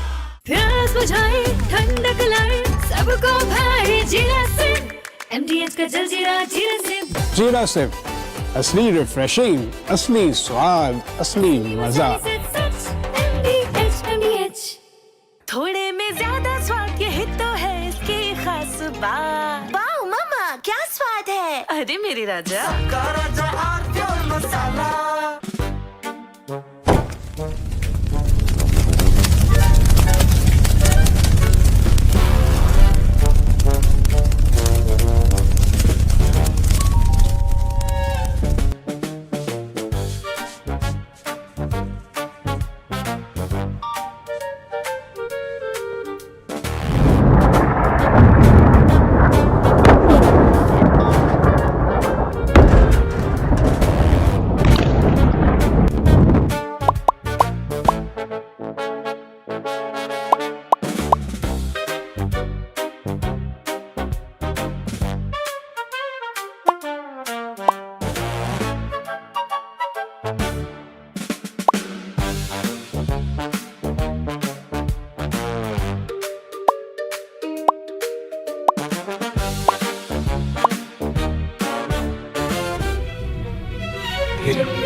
Hello and welcome. You're watching with a very special edition of This is Exclusive with me, Shravan Sen, and my colleague Niranjan Naranjami. In fact, this time we've decided that we'll do something different in order to decode what's really happening in the war. While all of us may have essentially spoken about how unjust this war is, whether at all, there are the right advisors inside the White House, how long will it really last? Because it seems like it's an ice skating rink right now, this entire ceasefire, Niranjan. And perhaps one of the most viral voices right now in America is a gentleman by the name of Larry Johnson. Now, who exactly is he? Some of you have essentially seen some of his podcasts with American voices, American media persons. He's someone who perhaps, keeps it straight. Yes. Without mincing any words, a former CIA intelligence analyst. In fact, from 1989 until about October 1993, he served as the deputy director in the U.S. State Department's Office of the Counter-Terrorism. He's managed the crisis response operations for terrorist incidents throughout the world and helped organize and direct U.S. government's debriefing of U.S. citizens held in Kuwait and, of course, in Iraq. So someone who really understands the region too, Niranjan. Yes. Hi, Larry. Good evening. Larry Johnson, live on Indian television for the first time. Good evening. Larry, what's going on? What's this charade of a ceasefire that's now ongoing? Because is there a ceasefire? We don't think so. We don't think there's a ceasefire. Well, no. I mean, you're bombing each other and calling it a ceasefire. It doesn't work. Yeah, no, you're correct. It is a charade. The reality is that the United States really had to they've surrendered, but they don't want to admit it. So they're proclaiming it as a victory. But the fact of the matter is that the United States failed to achieve any significant military objective vis-a-vis Iran. Yes, Iran has suffered some terrible damage, but Iran remains in control of the Strait of Hormuz and in effect is controlling the world economy now. And I know that particularly India has suffered significantly from the closure of the Strait of Hormuz with the cutoff of oil, liquid natural gas, urea, fertilizer, and then other important elements such as sulfuric acid and helium. It's really created quite a blow for the global economy. And the United States has been exposed really as militarily weak, incapable of taking any kind of action that would compel Iran to allow unrestricted movement in the Strait of Hormuz. Larry, since you have been in the CIA and you may have seen multiple such operations in the past, I want to ask you, this operation would not have happened without certain intelligence inputs really coming in. So based on which the president would have essentially taken this entire decision that let's go into a war. Do you believe that President Trump had the right intelligence inputs? Because all this while, it did appear that they were essentially planning for what they believed a Venezuela kind of operation. Yeah, unfortunately, presidents ignore intelligence. In this case, there was an excellent article in the New York Times that appeared Monday, U.S. time, that outlined how Trump was pushed to war, primarily by Israel. The Bibi Netanyahu and his Mossad chief, a guy named David Barnea, they basically assured Trump, the Iran regime, the Iran government is very weak. All you got to do is kill the top people. The government will collapse. The people will rise up and overthrow it. Interestingly, John Ratcliffe, the head of the CIA, came back and said no, that he thought that was farcical, was the word that he used. So Trump was actually warned by the CIA that this was not going to turn out as he anticipated. JD Vance as well, the vice president, spoke out against it, and Marco Rubio, the Secretary of State, reportedly also tried to counsel against doing it. But Trump ignored them, and Pete Hegseth, the Secretary of War, was cheerleading it. I think one of the reasons this article came out is it's starting to lay the foundation for who's going to be scapegoated, who's going to be blamed for putting the United States in this mess. And what a mess it's been so far, because pictures don't lie. It's not as if we have some, some beef with America. We don't. We in fact had some beef with America during the trade negotiations, and I think Trump was being extremely rude, nasty to India, and we were quiet through it. But we won. Yeah. We had our say in that. But my point is, even Indians see the pictures coming out of the war zone. We've seen the intense damage that has been suffered from the American side, the radars, the planes, and most recently in Isfahan. What really happened in Isfahan? I haven't seen too many wars, relatively, but I'm sure you've seen many wars. And would you call this one of the biggest setbacks to America militarily, on the ground at least? Well, it has.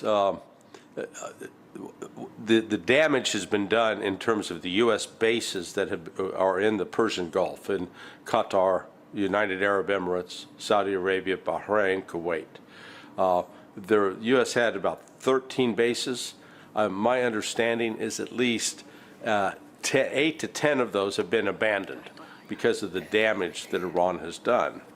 The loss of aircraft that took place over the weekend, this last weekend, trying to rescue the one pilot or the one crew member of the F-15 that had been shot down. The United States lost $480 million in air assets that day. That is the largest loss the United States has incurred since the Vietnam War. So you're going back over 54 years. So yeah, it was a significant loss. But the other thing that the war has exposed is the limits of the U.S. inventories. They've exhausted Patriot missile batteries. They use a PAC-3 missile. They're out of those. They're no more. They produce a number about 50 a month.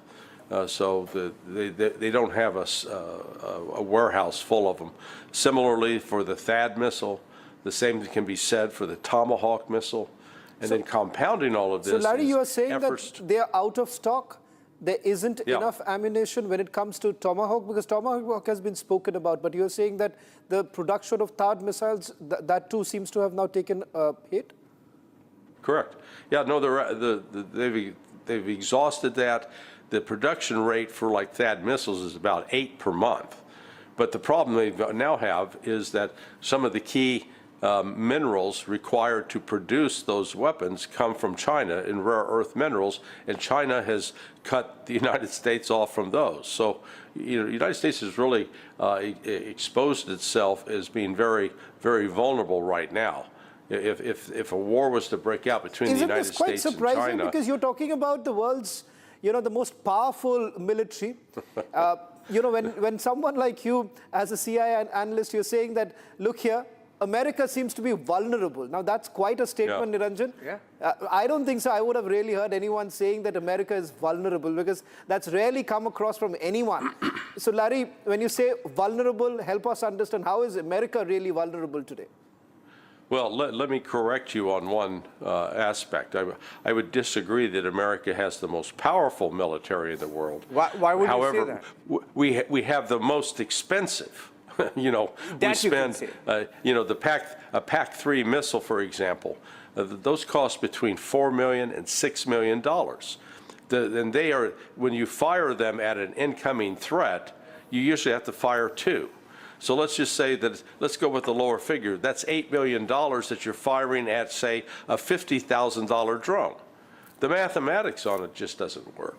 So what has also been exposed is the United States relied on naval power in the past. And yet, we can't get our ships close to Iran for fear that they're going to get blown out of the water by a hypersonic missile. So that's what I'm saying. The United States has been exposed as we talk tough, but when it comes to action, there's limits to our power. You can say that about Donald Trump once more, but my question is that why he wanted a way out of this war? Is that why? Is that primarily why he wanted to get out of the war? One, given the military setbacks, and second, the depleting missiles. No, I think it has to do more with the economics.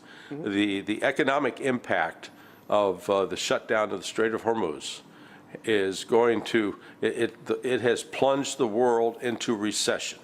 The economists haven't come out and given their official definition, but the world is in a recession right now. The question is, how far will this economic downturn go? Will it turn into a full-blown depression? Because, you know, look, like in the case of India, a month ago or 6 weeks ago, 7 weeks ago, before in mid-February, you were paying $47 for a barrel of oil out of Russia. Now you're paying over $90, close to 100. And the fuel costs, anybody that uses diesel, they're paying, you know, 2 to 3 times more what they were paying 6 weeks ago. So that ends up having a tremendous negative effect on the economy, and it's hurting people all over the world. It doesn't hurt America, does it?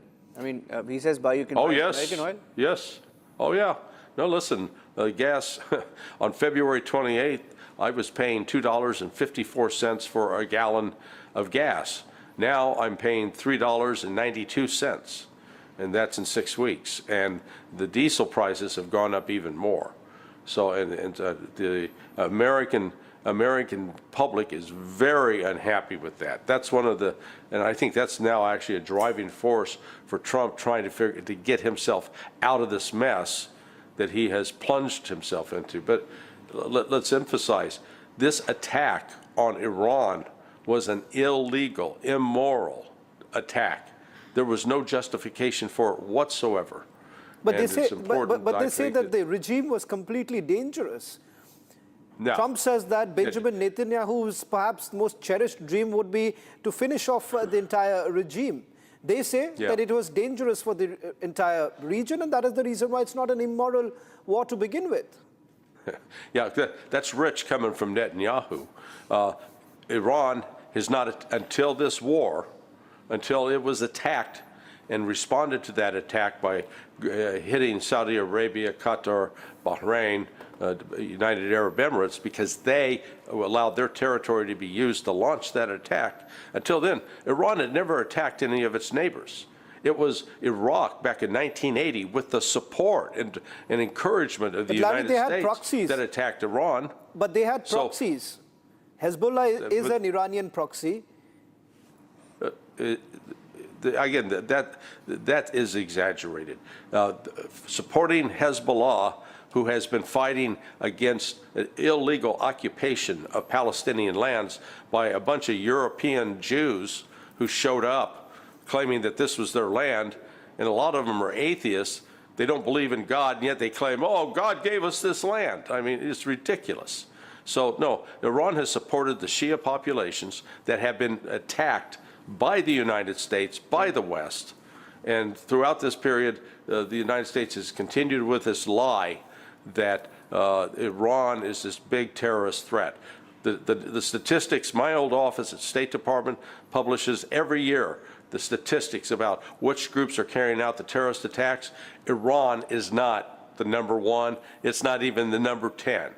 It is a minor number relative to Iran. Is it true that the American, political system has been run over by an Israeli lobby? They talk about it.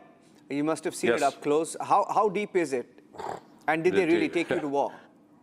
It is, Israel, in effect, owns Congress, both Republicans and Democrats. Very, very few are immune to that influence. And then on top of it, the Zionists, because I want to draw the difference between it, Zionism is not the same as Judaism. The Zionists are rabid, and they've captured key parts of the media. Example, TikTok. TikTok has now been taken over by Zionists, Larry Ellison and his son. And so they try to shape social media. They're deliberately paying influencers to put out lies about Iran and to promote and similarly spread lies about Israel that portray Israel as the victim. You know, it's important. I don't think many people paid attention. 2 days ago, the United States and Israel bombed the Jewish, one of the largest Jewish synagogues in Tehran. Yeah, it was the principal one. Right. The people don't understand. The Jews have been inhabiting in Tehran for 2,500 years. You know, in fact, Niranjan, you know, it'll be good to have Larry help us really understand some what has been seen as bizarre moments within the American military. One, when the war actually began, Larry, all of us thought that the Americans, the Pentagon in particular, would have been far more transparent. The reason why I'm asking you is that we still don't know in terms of losses. Yes. And we say this, for any military to owning up for its own is extremely important, especially if you call yourself a democratic nation, then you would certainly respect your own soldiers. Till date, we do not know the number of American soldiers who've lost their lives in this, what you call an immoral war. Correct, correct. No, it's been, there are over, the current official count is like 15 dead, 347 wounded. My understanding is those numbers are at least double that. So they are deliberately covering up the number of casualties. Are they trying to suppress the numbers? And is it really possible to do that? Yes. Are you saying is it really possible to suppress the losses of your American soldiers, that too in America? Yes, yes. Yeah, it's a shocking revelation. The U.S. government lies. So they're covering it up because they know that once the word gets out about the number of casualties, that's going to add further political pressure from the American people to stop this war, to get out of it, to shut it down. Trump had promised that he would not start any new wars, and he broke that promise. And in breaking that promise, he has completely destroyed the foundation of support for him. Yeah. Can you really believe that, Niranjan? No. We are talking about the Americans are basically now hiding. Yeah. They've lost their soldiers. What really happens with the machineries? I'll add to that. There was a picture that came in from Isfahan where I'm not sure whether it was a Black Hawk or one of the choppers, but there was a skull, a burnt out skull. I don't know whether it was photoshopped, AI generated, but it did tell you a story. And it was reported by several outlets, Iranian media. I wasn't sure whether that's propaganda, but do you see some truth to that? Yeah, I saw it. Like, I'm with you. I can't tell if it's AI or not. The only thing I do know for a fact is that the United States, the Pentagon, the so-called Department of War, is suppressing the real numbers about both killed and wounded in action. And you know, that number will eventually come out, and when it comes out, there'll be even more blowback. So that's one other pressure that's being applied coming on Donald Trump, because he's beginning to realize that his policy is very, very unpopular.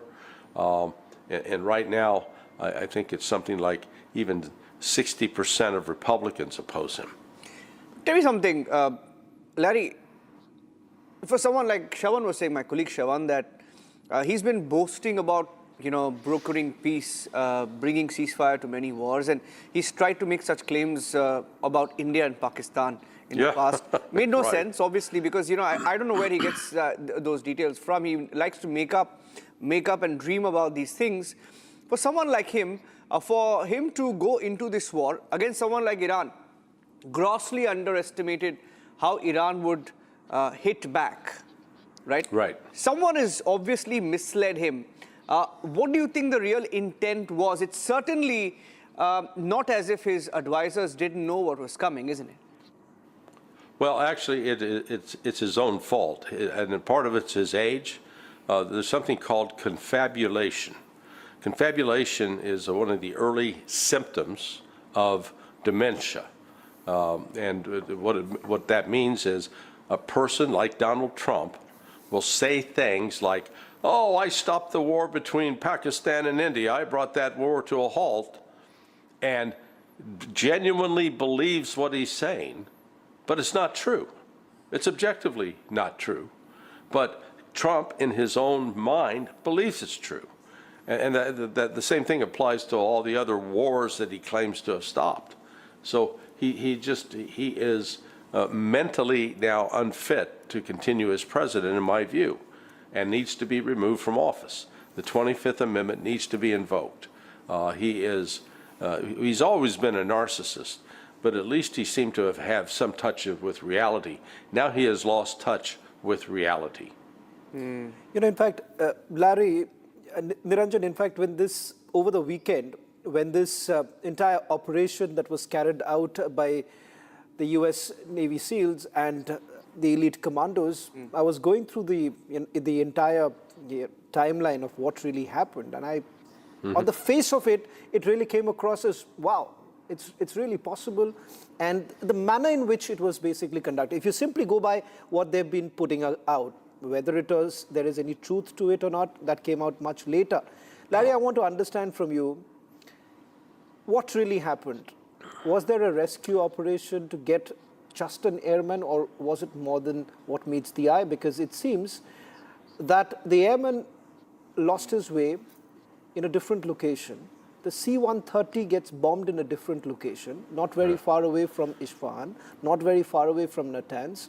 Was there an attempt, perhaps in your view, from all the available material in public domain? What do you really make of it? Well, no, look, I believe that there was an operation planned to attack one of Iran's nuclear facilities, nuclear sites, most likely to sabotage it, to attack and make it inoperable. But this F-15 was flying a combat operation in that area, just south of Isfahan, and it was shot down.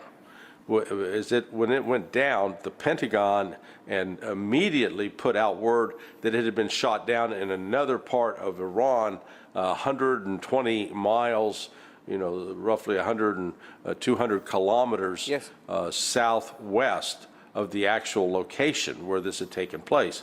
And that was to try to divert any search for the pilot away from Isfahan to another location.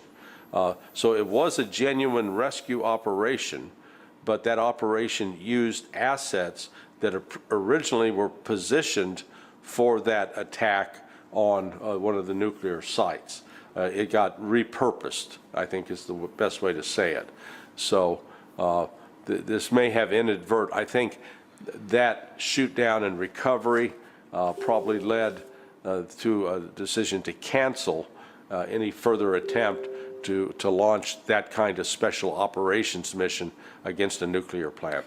What happens now? Okay, there is the ceasefire that we're all dreaming about. I don't know whether there is actually no ceasefire. I mean, we saw the pictures from Lebanon. Right. They're bombing the hell out of Lebanon. 300 people, 250 to 300 have died in the last 24 hours. But I'm more worried about the future because you see, this war may have done a lot of damage to American reputation, isn't it, Larry? When you look at the future wars that were to be fought, or how America was positioning itself vis-a-vis Taiwan and China, right? You look at every conflict where America wanted to have a foray